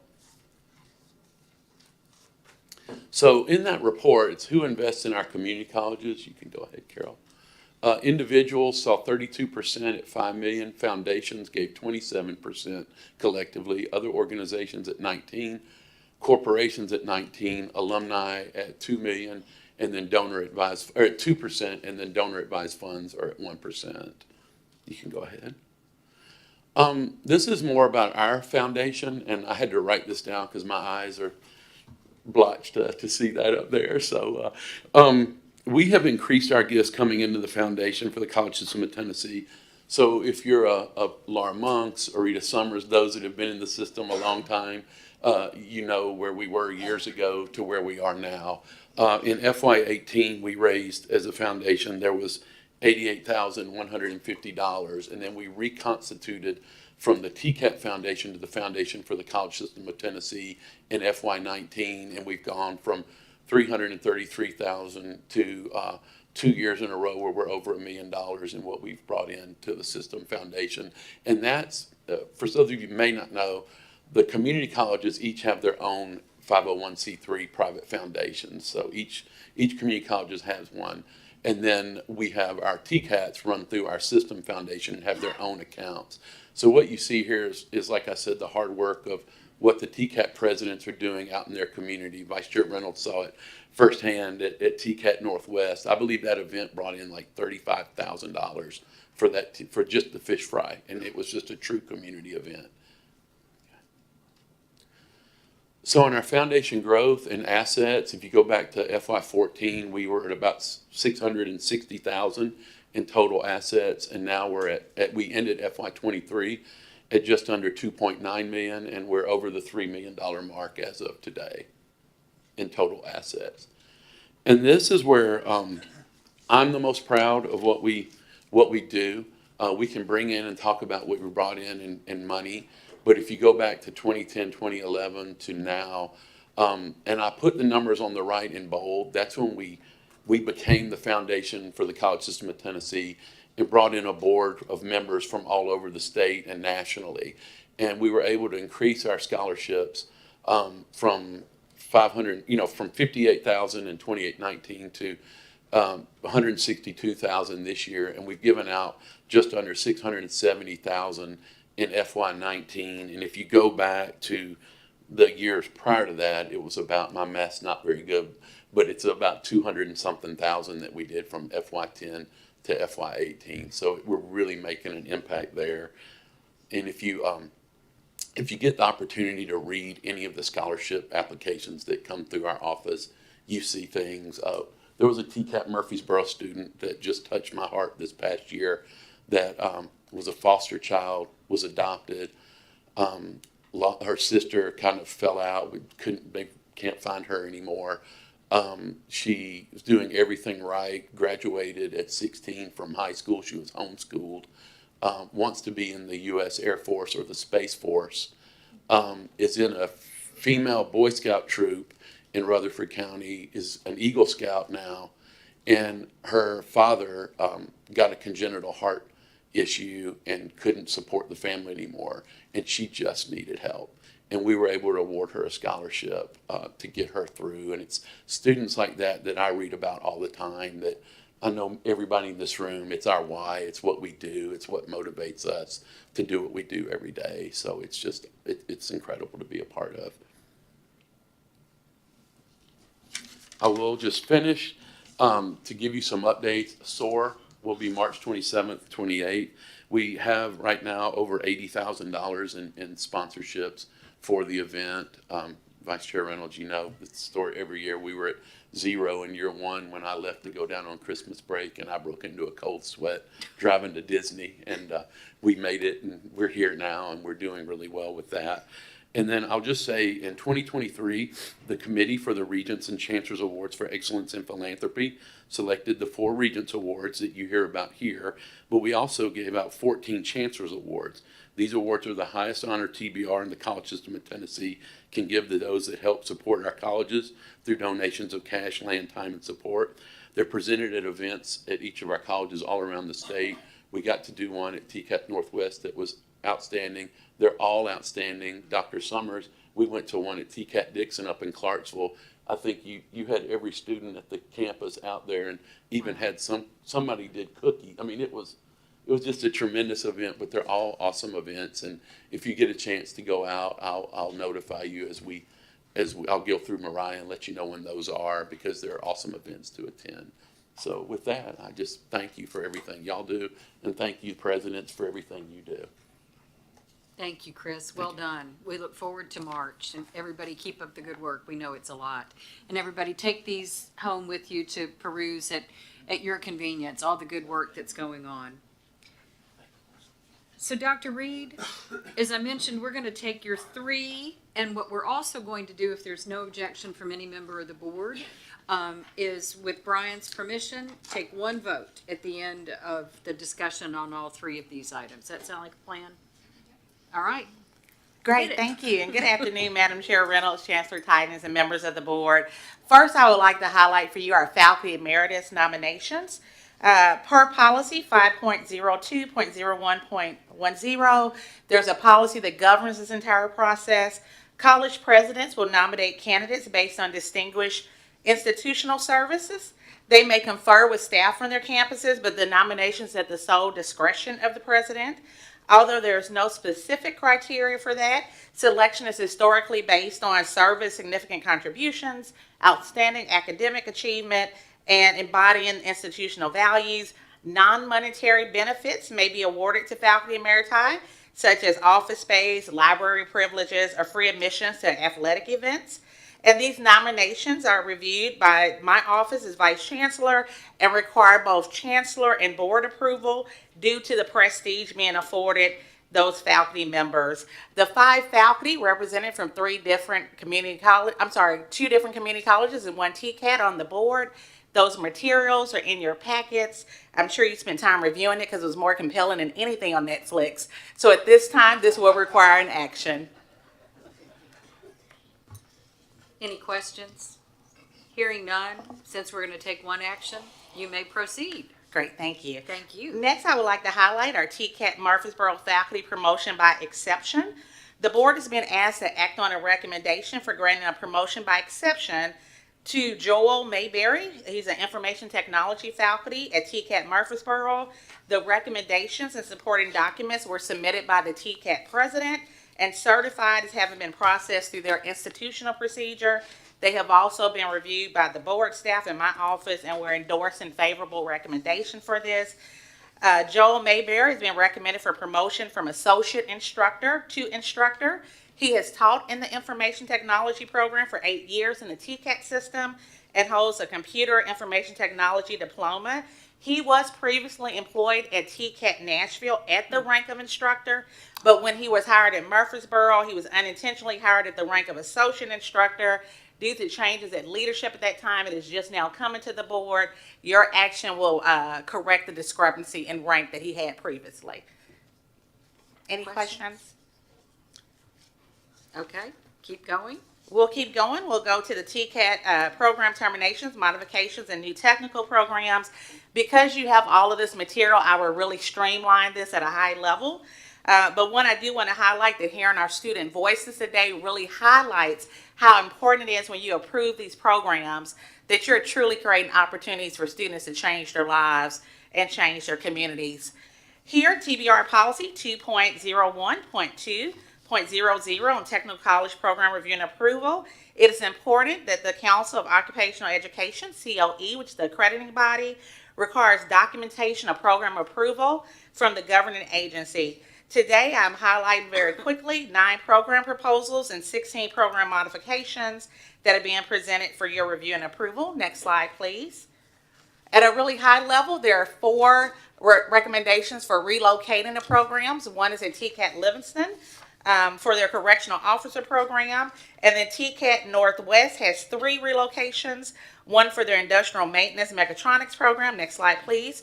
One for their practical nursing program and for their welding program. So those are the 4 relocations. Next slide, please. There are 5 new programs being implemented. Those are TCAT Chattanooga for their millwright skills program. TCAT Elizabethton has several. One is for their off-road diesel technology program at their Kingsport Instructional Service Center. Same program as well at their Herman Arney Street campus. Next slide, please.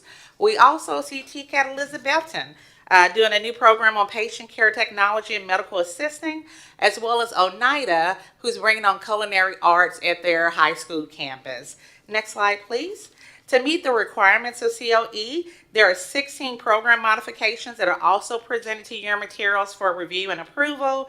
These programs all allow the TCATs to be more responsive to the needs of students, businesses, and industries, and those are in your materials. Again, those 16 academic actions are those that are submitted to the Vice Chancellor for a review based on Section C of TBR policy in this area, because those are not major changes.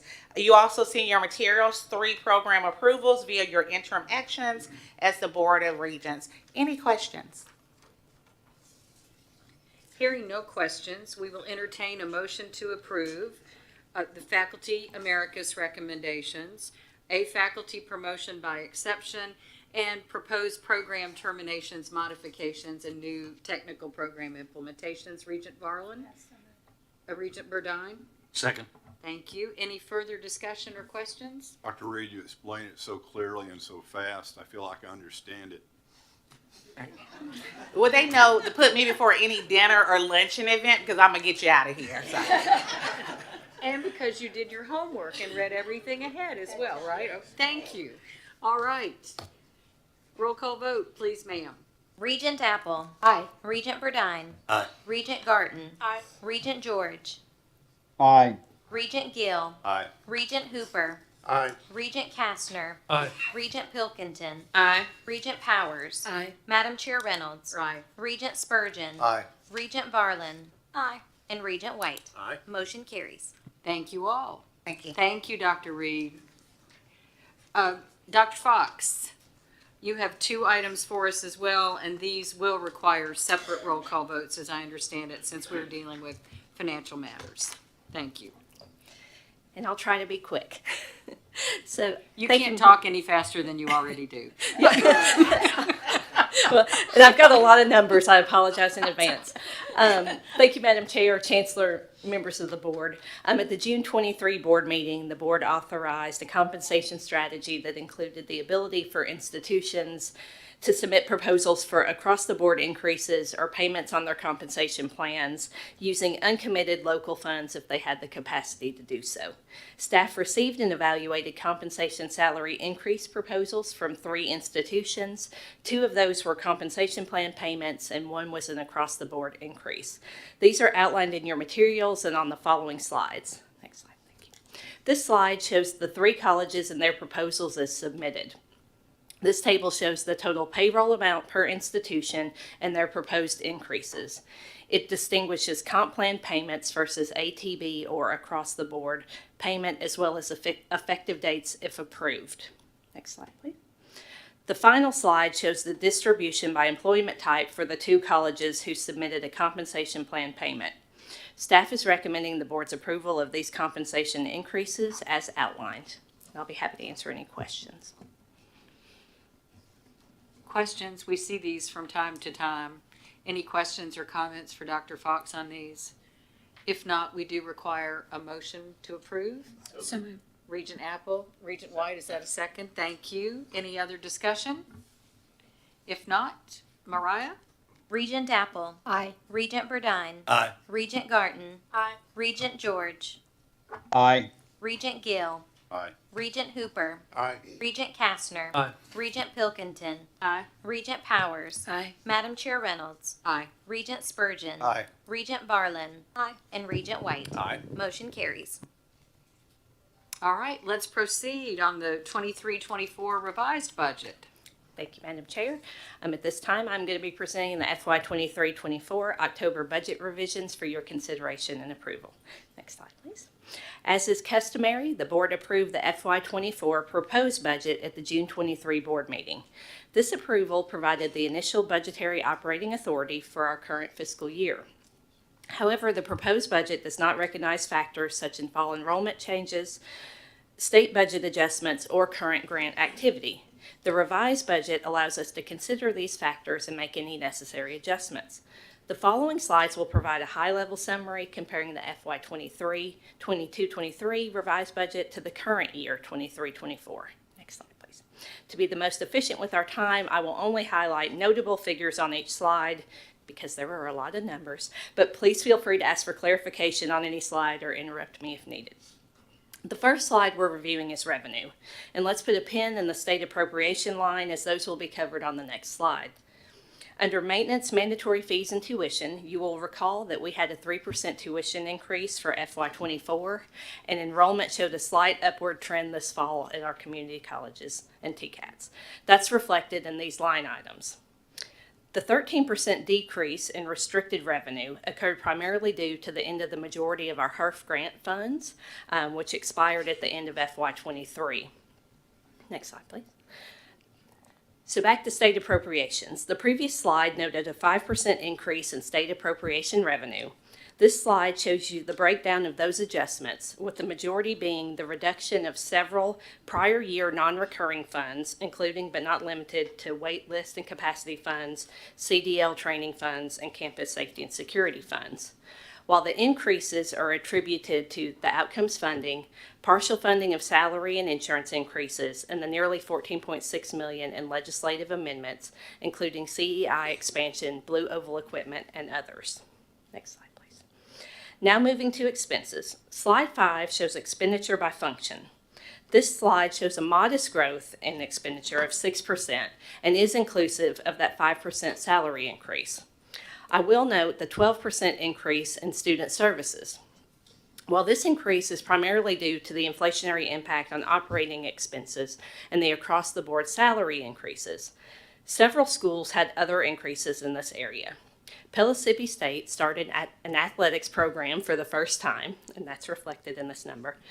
Southwest is allocating additional funds for student events to increase enrollment, and Roane State funded additional student services due to their enrollment increase. Next slide, please. Slide 6 is showing expenditures by classification. The travel increase here is attributed to many professional development opportunities returning back to in-person format instead of online, resulting in travel budgets returning to their pre-COVID levels. The capital outlay increase is mainly non-recurring and occurring primarily at 2 institutions, both planning to purchase instructional and operational equipment after several years of delaying upgrades in these areas. Next slide, please.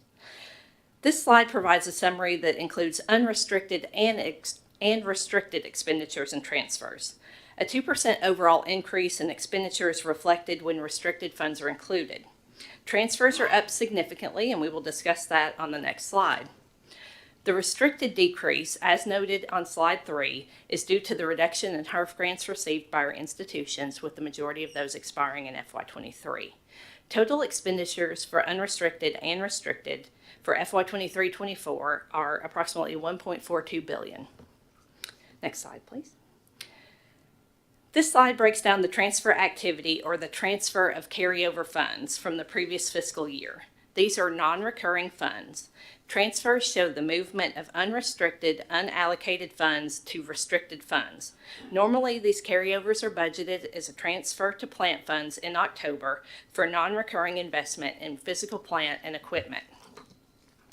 The unexpended plant increase is primarily due to Walter State and Northeast State transferring money to their unexpended plant fund, both for various capital projects. The renewal and replacement increase occurred primarily at Northeast State and Vol State, who have transferred money for current and future equipment replacements, including computers, equipment, furniture, signage, and safety and security needs. Next slide, please.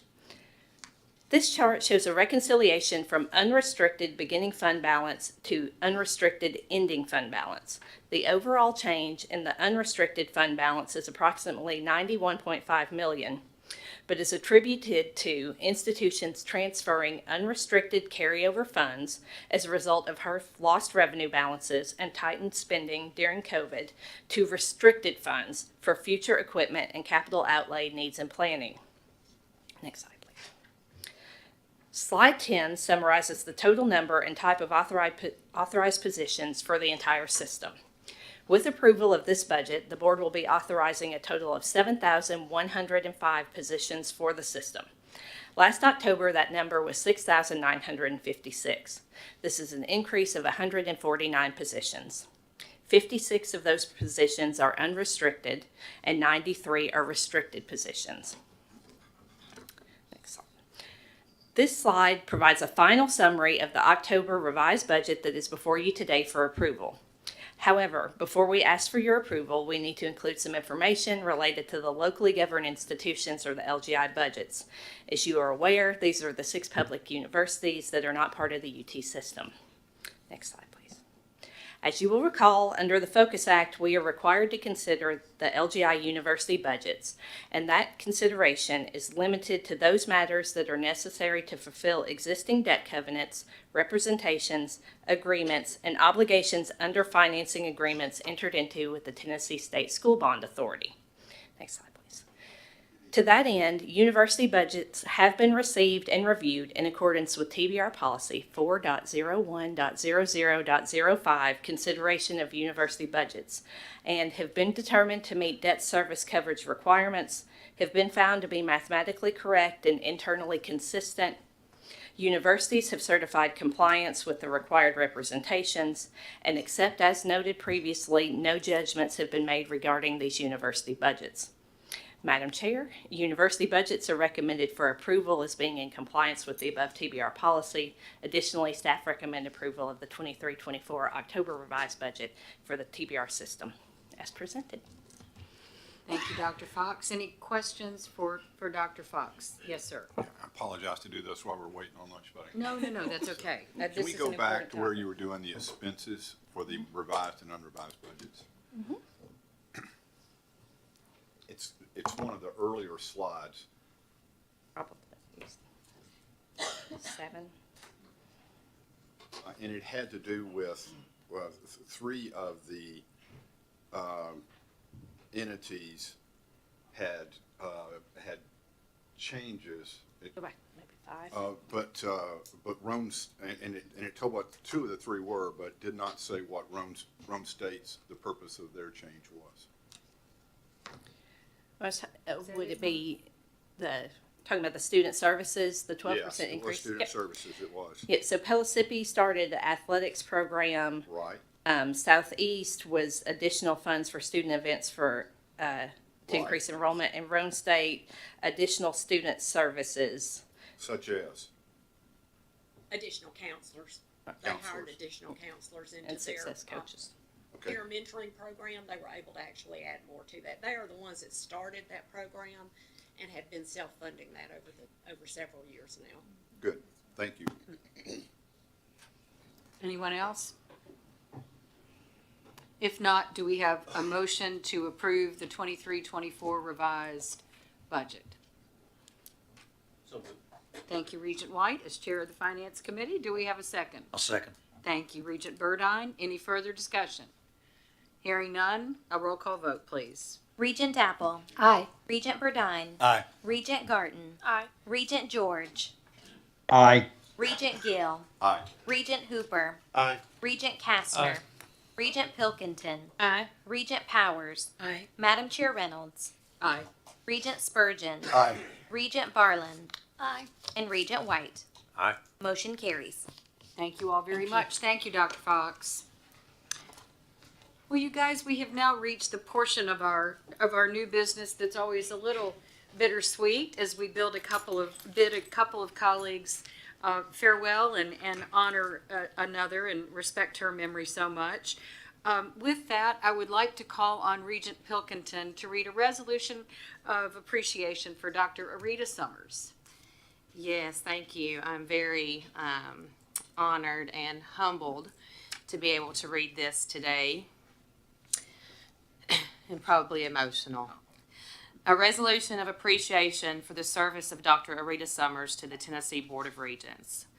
Whereas Dr. Arita Summers has 30 years of service with the Tennessee Board of Regents system and has enjoyed opportunities at the Tennessee Colleges of Applied Technology Dixon, Nashville, and Crump, beginning as a cosmetology instructor at TCAT Dixon before being promoted to recruiter and eventually campus coordinator at the college's Clarksville campus, then as assistant director at TCAT Nashville before being named the president of TCAT's Crump and Dixon and serving in a presidential role for nearly 11 years combined.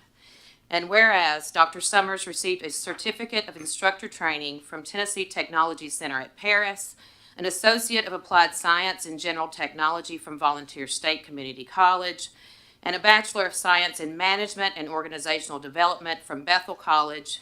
She also earned 3 graduate degrees from Tennessee State University, including a Master of Educational Administration and Supervision, and an Educational Specialist and Doctorate of Education in Administration and Supervision. And whereas, under her leadership at TCAT Dixon, student headcount increased by 38.98%, certificate earners by 49.37%, and diploma earners by 48% from 2015 through 2022. And whereas Dr. Summers increased the delivery of dual enrollment at TCAT Dixon from 1 county to 8 counties, including an early technical high school, and increased dual enrollment headcount from 3 in 2015 to 678 in the fall of 2023, for an increase of 22,500%. And whereas she was elected by her peers and served 2 terms as the TCAT President's representative to the Tennessee Board of Regents System Office, and whereas Dr. Summers is a graduate of the Complete Tennessee Leadership Institute, Leadership Middle Tennessee Regional Program, West Star Leadership Regional Program, Hardin County Leadership Program, and Tennessee Technology Center's statewide leadership program. And whereas Dr. Summers served as faculty regent for the Tennessee Board of Regents, and whereas she received the Outstanding Alumni Award from TCAT Paris for outstanding achievement in the field of technical education, and whereas Dr. Summers has served on numerous boards, committees, and nonprofit organizations, including Dixon Good Morning Rotary Club, and was elected Rotarian of the Year for 3 years, Sonrisa Latino Resource Center, TriStar Horizon Hospital Board, and Goodwill Industries of Middle Tennessee Board. And whereas she was instrumental in aligning the necessary parties to bring land and financial donors together for the TCAT Dixon and Nashville State Community College to develop plans and funding for the Dixon County Higher Education Center to meet the needs of future students. And whereas Dr. Summers shall be missed by colleagues, faculty, staff, students, community leaders, and alumni. And now, therefore, be it resolved that the Tennessee Board of Regents expresses its sincere appreciation to Dr. Summers for her dedication and outstanding service and wishes her the very best in her retirement. I would like to make a motion to approve. Thank you, Regent Pilkington. You did it. Do we have a second? Regent Barland, thank you. Any discussion? I just have to say, I'm glad we heard the rest of the story from you starting and getting a cosmetology degree to Dr. Summers. You didn't mention that in your speech. So, well, and it also struck me, your family story, which you were so thoughtful to take the time to share with us. It's the story of America. It's the story of this nation, and it's really inspirational. Thank you. Thank you. Chancellor? Well, I would just like to say that if you opened the dictionary and you looked up the word leadership, it's going to say Arita Summers right beside it. So much so that we're not letting her go. She has agreed to sign a part-time contract with us, and she's going to be helping gain, school, educate other leaders within our system. And we are so excited to have her step into that role with us. She's going to be missed at the college level, but I feel like this next journey that she's going to take may be even more important to us as a system. So thank you for everything. Thank you. Thank you. We have a motion and a second. We need to do this by roll call vote, do we not? All right, thank you. Regent Apple. Aye. Regent Burdine. Aye. Regent Garten. Aye. Regent George. Aye. Regent Gill. Aye. Regent Hooper. Aye. Regent Kastner. Aye. Regent Pilkington. Aye. Regent Powers. Madam Chair Reynolds. Aye. Regent Spurgeon. Aye. Regent Barland. Aye. And Regent White. Aye. Motion carries unanimously. Thank you very much. Dr. Summers, the floor is yours. Thank you.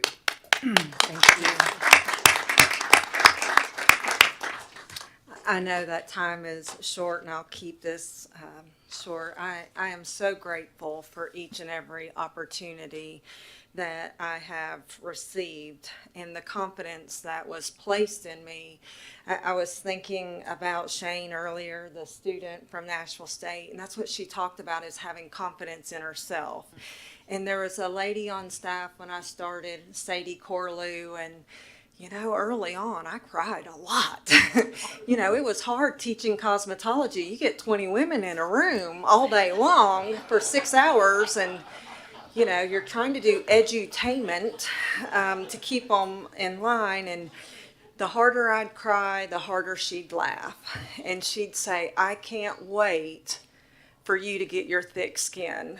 And you go fast forward, and I ended up at the Clarksville campus, and I thought, I've never led anybody but students before. And, you know, it's a little bit like the Wild West. There were 120 students and a dozen employees and no supervisor, 50 miles from the main campus. And they sent me up there to align things with the main campus, and somebody said, uh-oh, they dropped the hammer on us. And so then that became my nickname, and everywhere I went, people called me the Hammer.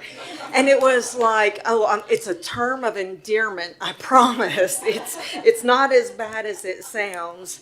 I will say that beyond serving the students in the industries, and that goes without saying, it's the Vanessas that, you know, I'm so proud of, and watching them go on and earn their associates and bachelor's degrees and taking on leadership roles within the board, and going on to other roles such as president, Laura Travis, you know, having a hand in shaping those leaders and shaping policy and serving on committees. You know, that was always a highlight for me. And I told Regent Pilkington, I said, this role will change you in profound ways. You know, I'd been teaching for 7 years, and I thought my days of possibly earning a college degree had slipped me by. But I went to the campuses for these meetings, and I saw people that looked like me, and they had kids like me, and they were holding down jobs like me, and they were older than me, and I thought, you know, I can do this. And Kay Dayton at Volunteer State, she took me in, and she was in the student success, and she gave me Myers-Briggs, and she did some interest inventories, and she coached and she mentored and she guided, and you know, I'll just never forget her. The best advice I can give to Laura and to my fellow presidents is always say yes, and then when they leave, figure out how to make it happen. That's what I do, and that's what we've always tried to do, is if somebody has a need and we can't fix it or help them, then we're going to do the research and give them the name of the other college, whether it be 2-year or 4-year, public or private, whoever we can get them to that is going to help them along their way. Thank you, Dr. Tidings, retired President Bob Sullivan, who gave me a chance so many years ago, retired Vice Chancellor James King, who recommended me twice, the numerous colleagues I've had, all the Vanessas that are out there. I just can't say thank you enough for seeing something in me and helping me see it in myself. Thank you so much.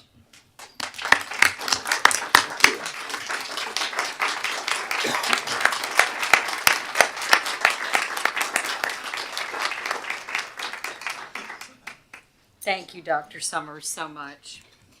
You know, Wendy, I need for you to move toward the front. Wendy Thompson, hello there. Have a seat while we honor you.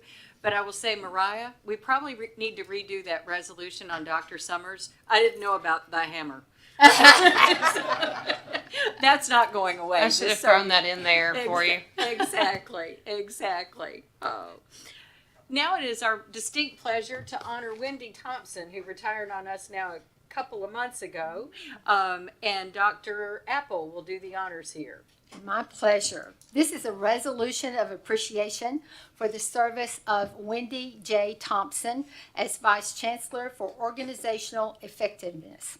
Whereas the Tennessee Board of Regents wishes to express its sincere appreciation to Wendy J. Thompson for her 30 years of dedicated service to the board, the college system of Tennessee, and the state of Tennessee. And whereas she received her Juris Doctorate degree from the University of Cincinnati College of Law and her Bachelor's of Arts degree from the Bethune-Cookman University, and whereas prior to joining the TBR staff, she served as University Counsel and Assistant to the President at Middle Tennessee State University from 1993 to 2001. And whereas she assumed the position of Special Assistant to the Chancellor at the Tennessee Board of Regents in January 2001. And whereas, as Special Assistant to the Chancellor, she provided significant contributions to the system goal of increased access and opportunities at all institutions by guiding the TBR system through the creation, implementation, and successful completion of the Geyer Consent Decree, which provided unprecedented access to opportunities in higher education in the state of Tennessee. And whereas in 2003, she established the Maxine Smith Fellows, a professional development opportunity for faculty, staff, and administrators at TBR colleges and the locally governed universities. Named after Maxine A. Smith, a member of the Tennessee Board of Regents from 1994 to 2006, the program has over 150 alumni. And whereas in 2007, she was appointed Vice Chancellor for the newly formed Office of Access and Diversity, now the Office of Organizational Effectiveness, where she served with expertise in coordinating the system's access and diversity strategies. And whereas over her tenure at TBR, she was an invaluable confidant and colleague and a deep reservoir of wisdom and integrity. And whereas throughout her years of service, she has performed her duties in a professional, compassionate, and skilled manner, and was often referred to by her colleagues as the conscience of TBR. And now, therefore, be it resolved that the Tennessee Board of Regents expresses its gratitude and congratulations to Wendy J. Thompson for her dedication, service, and many contributions to the board and the system. And Madam Chair, before I make the motion, I want to say just a couple of things about Wendy. Well, first of all, I probably got to know Wendy best when I met with what I refer to as the Three Musketeers, which back in the day was Wendy, Christine, and David. And there was a lot of conversations, Wendy, which I will not cover in this today, but I really got to know the Wendy during that time along with the other two. It was my pleasure to learn so much from you three. I also worked closely with Wendy on the Maxine Smith Fellows Program. And through that, I found her to be one of the most dedicated and committed persons that I've seen, but also she's a fearless leader of change, of effective change. She is not afraid to take the reins and go forward. So, Wendy, it's been my honor to know you and learn from you. So, Madam Chair, I would like to offer this as a motion for approval. Thank you. Very well said. Thank you, Regent Apple. We have a motion. Do we have a second? Second. Thank you, Regent Varlin. Any discussion? Chancellor? I just want to say that from day one, Wendy has been my thought partner. She is the person that you could go to and when you talk about her being considerate and thoughtful. When we had a little event for Wendy earlier this month, I said that the one thing I could always count on is I would ask Wendy what she thought, and she would say, well, it depends. and then we would have a further discussion on it. But she always brought out different sides of the story as to how people needed to look at what was going on, which gave me great opportunity to consider the way things were happening. She's been our historian. If somebody would start talking about something and say, well, the details are a little fuzzy, we'd say, go find Wendy. Because Wendy knows what happened, and she can tell us exactly how it occurred. And we haven't lost her phone number because we're going to continue to have to call her and say, Wendy, now tell us how this happened. But the most important thing, I think, is that through the many discussions we had about the Maxine Smith Fellows, the opportunities that we were providing there, the discussions and the way that the program was going, the one thing that I always knew is that I felt like I knew Maxine Smith. Oh. I never met her, but Wendy made her come to life. Oh. And I know that she has looked down many times from heaven and said, Wendy, you're doing it right. And she will also be very proud of this next step that you've taken in your life and in your career. And so we're so proud of all that you've done for us. Thank you. Well, you continue your... Come on down. Chancellor continues her streak of crying every meeting, and I am following right behind her. So, Miles, were you going to say something? No. I'm sorry. Oh, okay. Thank you. Thank you, though. Wendy, I'll just say before. Oh, wait a minute. We haven't passed this. Sorry. Well, tell you. No, thank you. Well, there you go. There you go. Oh, no, I'm just on top of these beautiful comments. I'm not only proud to have called you colleague, I'm very proud to call you friend. Mm-hmm. Thank you. We have a motion and a second. Mariah. Regent Apple. Aye. Regent Burdine. Aye. Regent Garton. Aye. Regent George. Aye. Regent Gill. Aye. Regent Hooper. Aye. Regent Kastner. Aye. Regent Pilkington. Aye. Regent Powers. Aye. Madam Chair Reynolds. Aye. Regent Spurgeon. Aye. Regent Varlin. Aye. And Regent White. Aye. Motion carries unanimously. Thank you very much. Wendy, the floor is now yours. Congratulations, friend. Thank you. Thank and you do need to tell us what you're up to now, because I'm not sure everybody here knows. I will. It's exciting. And thank you for the kind words. There have been so many people over the years throughout the system who've made a lasting impact on my life, and there are too many people to name. Probably the two people who could help me name all of them are Regent Apple and Russ Deaton. 4 chancellors I served, countless vice chancellors, countless presidents, system office colleagues, 30 years worth. Actually, I came here from MTSU on 5 years leave to do in 2001 to do the consent decree work, and was asked to stay on, and always thought it was going to be temporary, and here I am so many years later. But I'm grateful for the opportunity to have served with the people I served with and with you. I, like my three siblings and my parents, were graduates of Bethune-Cookman. It's a historic HBCU founded by Mary McLeod Bethune. Some of you know who she was, and if you don't, I encourage you to read about her.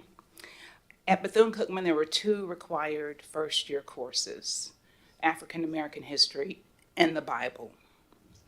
And today I find myself privileged to work at Fisk University, the first institution of higher education in the city of Nashville, an institution whose motto is, her sons and daughters are forever on the altar, and where W.E.B. Du Bois created the foundation for the study of Black history. So as one of the Maxine Smith Fellows told me yesterday, I retired, but instead of going home, I went home to Fisk. There's no doubt that had it not been for my time at TBR, that would not have been possible. What will always be true is that everything I learned about higher ed administration, I learned at TBR. I'll be forever grateful. And I'm grateful to everybody at the system office now, Chancellor Tidings, the vice chancellors, the people who do the work. I always feel it's awkward when you retire from the system office that you're not looking at these people, because these are the people who have helped me so much and who, without their work, you wouldn't be sitting here. My most sincere thanks goes to the presidents, faculty, staff, and administrators at the institutions. They do the hard work through tough times, and these are some tough times. I always say that I'm glad that there are people who want to be presidents because it's a tough job. My greatest hope is that I was an ally in your efforts to increase access, diversity, and equity so that you could truly serve your communities and fulfill the TBR's mission. Thank you.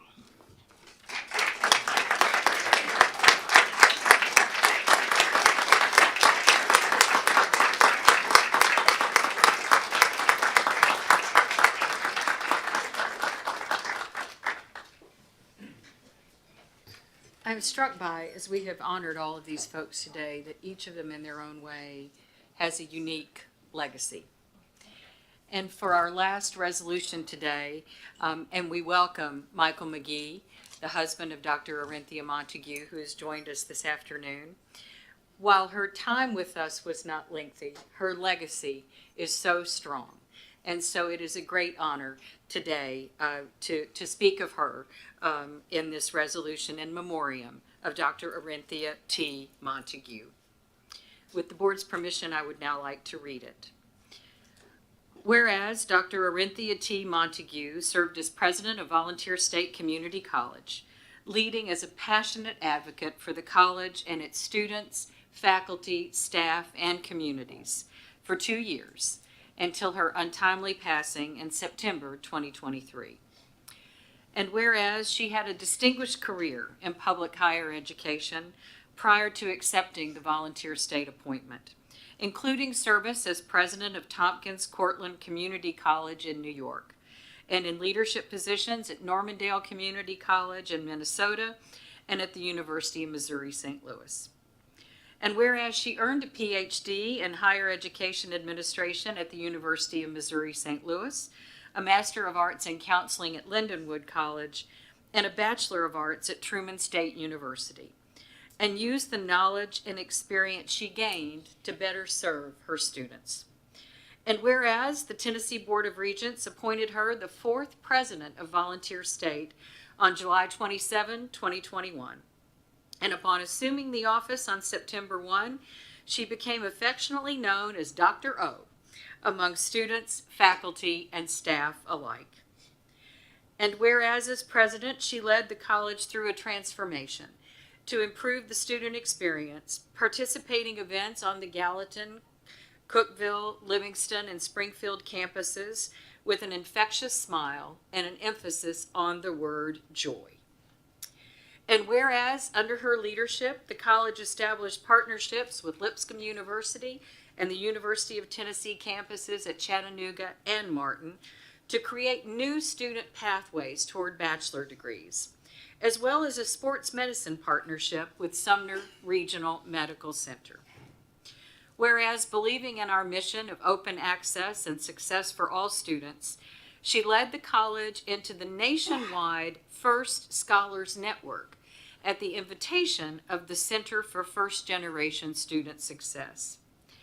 And whereas under her leadership and with the dedicated work of faculty and students, Volunteer State earned full accreditation of its Associate of Applied Science program in Mechatronics by the Association of Technology, Management, and Applied Engineering, one designation as a Center of Academic Excellence by the National Security Agency for its Cyber Defense program, and received the Distinguished Registered Respiratory Therapist Credentialing Success Award by the Commission on Accreditation for Respiratory Care. And whereas the college also expanded opportunities for students by establishing a new program to prepare students for careers as certified clinical medical assistants, and by joining Amazon's Career Choice program to help the company's hourly employees earn degrees and become career certified. And whereas Dr. Montague often expressed her personal motivation in a single sentence, I am driven by the desire to help others achieve their dreams through education. And in fulfilling that mission, she transformed the lives of students and their families. And whereas she was greatly loved by her husband, Michael McGee, her mother, Linda Montague, her sisters, brother, and extended family, and her sisters of Alpha Kappa Alpha. And now, therefore, be it resolved that the Tennessee Board of Regents recognizes Dr. Orinthia T. Montague for her accomplishments and service, expresses our profound sadness at her passing, and extends to Mr. McGee, her family, and the Volunteer State community our deepest sympathy. I offer this as a motion to the board and would appreciate a second. Thank you, Regent Apple. Discussion or comments? Regent Kastner? Oh, I thought you were, no, thank you, sir, I'm sorry. I want to say one quick thing in addition to these beautiful words that have been written for us, and I love the moniker of Dr. O. Well, I have two quick things, actually. We recently celebrated with UT Martin at our Springfield campus this new program, the new partnership with UT Martin in agriculture business program. So that was a very exciting day to be part of. But in addition, from that incredible memorial service, Michael, I have saved the card. And I keep it where I look at it every day because heaven knows we all need reminders on occasion to be better people. Always give people grace, Dr. O. That's how she lived her life, and she will remain an inspiration to us all. Chancellor, any comments? And Regent Varlin to follow? She was with us just too briefly, but she was gracious and kind and wonderful, and we appreciate you so much for allowing us to honor her here today. Thank you. Regent Varlin? I had the privilege of attending the memorial service for Dr. O. I don't think I've ever been to a nicer and more uplifting celebration of life ever. The people that talked about her, of course, many we did not know, but they're clearly deepest friends who have followed her all over the country to be with her. But I really felt uplifted because the kindnesses that were shared, and I felt like I knew her even more. So just, again, thank you for sharing us, but it really gave perspective on the many things she's done in her life above and beyond what she did for us. So thank you. We have a motion and a second. Any further discussion? Regent Apple? Oh, sorry. Oh, you're ready to vote. All right. Mariah, would you do us the honor, please? Regent Apple. Aye. Regent Burdine. Aye. Regent Garten. Aye. Regent George. Aye. Regent Gill. Aye. Regent Hooper. Aye. Regent Kastner. Aye. Regent Pilkington. Aye. Regent Powers. Aye. Madam Chair Reynolds. Aye. Regent Spurgeon. Aye. Regent Barlin. Aye. And Regent White. Aye. Motion carries unanimously. Mr. McGee, I hope you were planning to join us for lunch, and we'll have time to visit. But are there any comments you would like to share with the board? Yes, I did bring something. Thank you. Thank you. And as you come to the mic, thank you.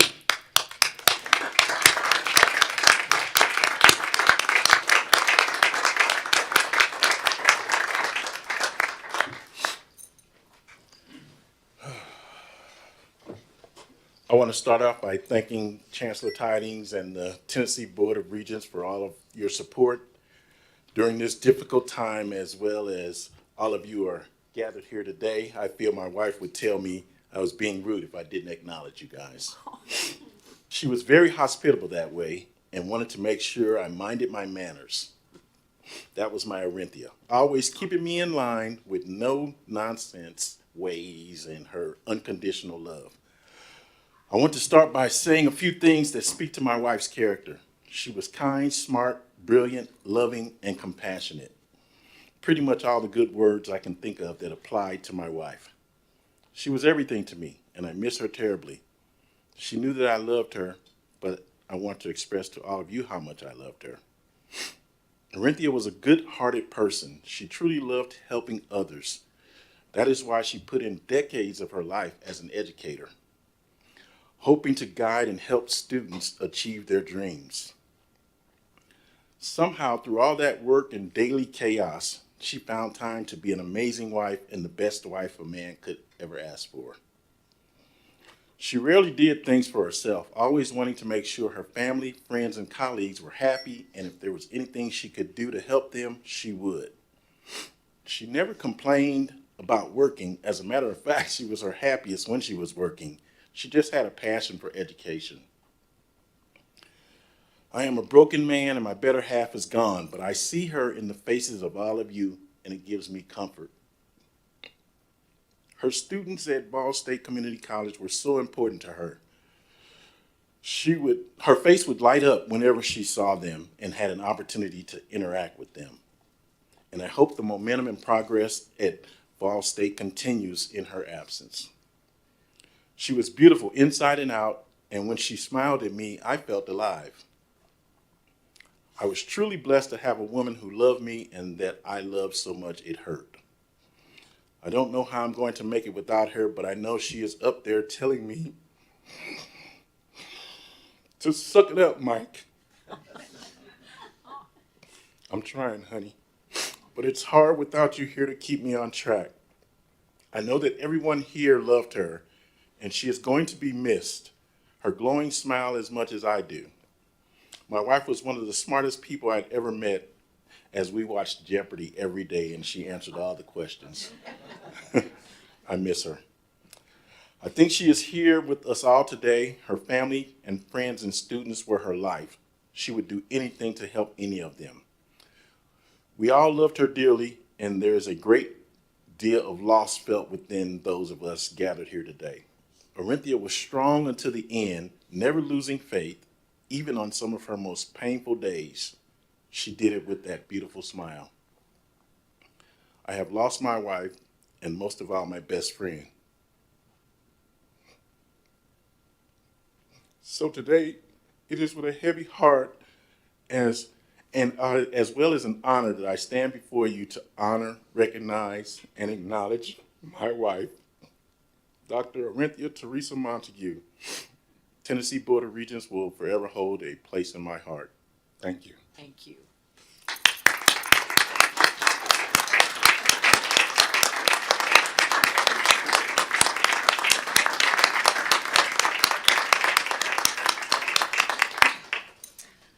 Thank you for honoring us with your presence today. I cannot imagine the depth of the pain and how hard that was, but she would be so proud of you, as are we.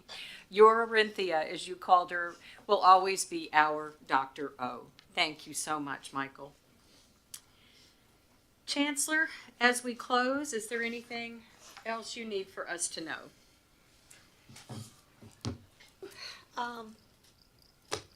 That ends our meeting for today, but we do have our holiday luncheon after we leave here today, and hope that all of you will be able to go upstairs and enjoy some time together. and that everybody is looking forward to very wonderful holidays with their family and their friends. And we will see you next year when we hit the ground running. Exactly, hard to imagine. And in addition to the luncheon upstairs, I think you've also likely noticed that, and you've got this sheet of Jeff and Dick's good work on that $1 billion investment the state has made in us. If you'd like to see the war room, the nerve center of the operation, take a few minutes, either before or after lunch. As Chancellor said, we will be together in March, and as Chris mentioned, around the exciting SOAR Award activities. We also, just so you know, to correct on your calendars, no dates have changed for next year, but we have flipped locations out of a necessity.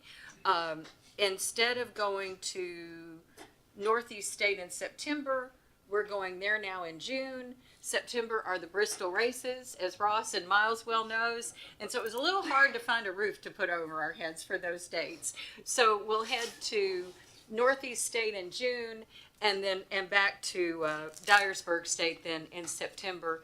And this was referenced quickly earlier. Karen Bauer, our former president at Dyersburg State, has honored us with her presence here today, and it's always great to have a minute to catch up with Karen, who did amazing things there.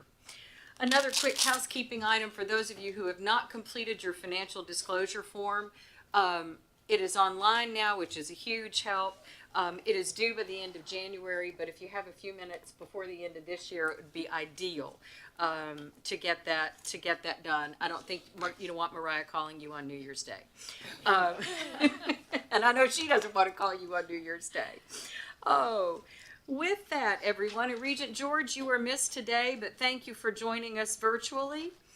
With that, as I started this meeting, as happy and joyous as this season is, we also mourn with our fellow Tennesseans on the loss of life and homes over these past few days. Leah, we wish you and your family well, and again, we're just grateful for your positive presence. If there is no further business to come before this board, be safe and well this holiday season. Keep your families close. Enjoy the holiday. And ladies and gentlemen, we stand adjourned until 2024. Thank you all.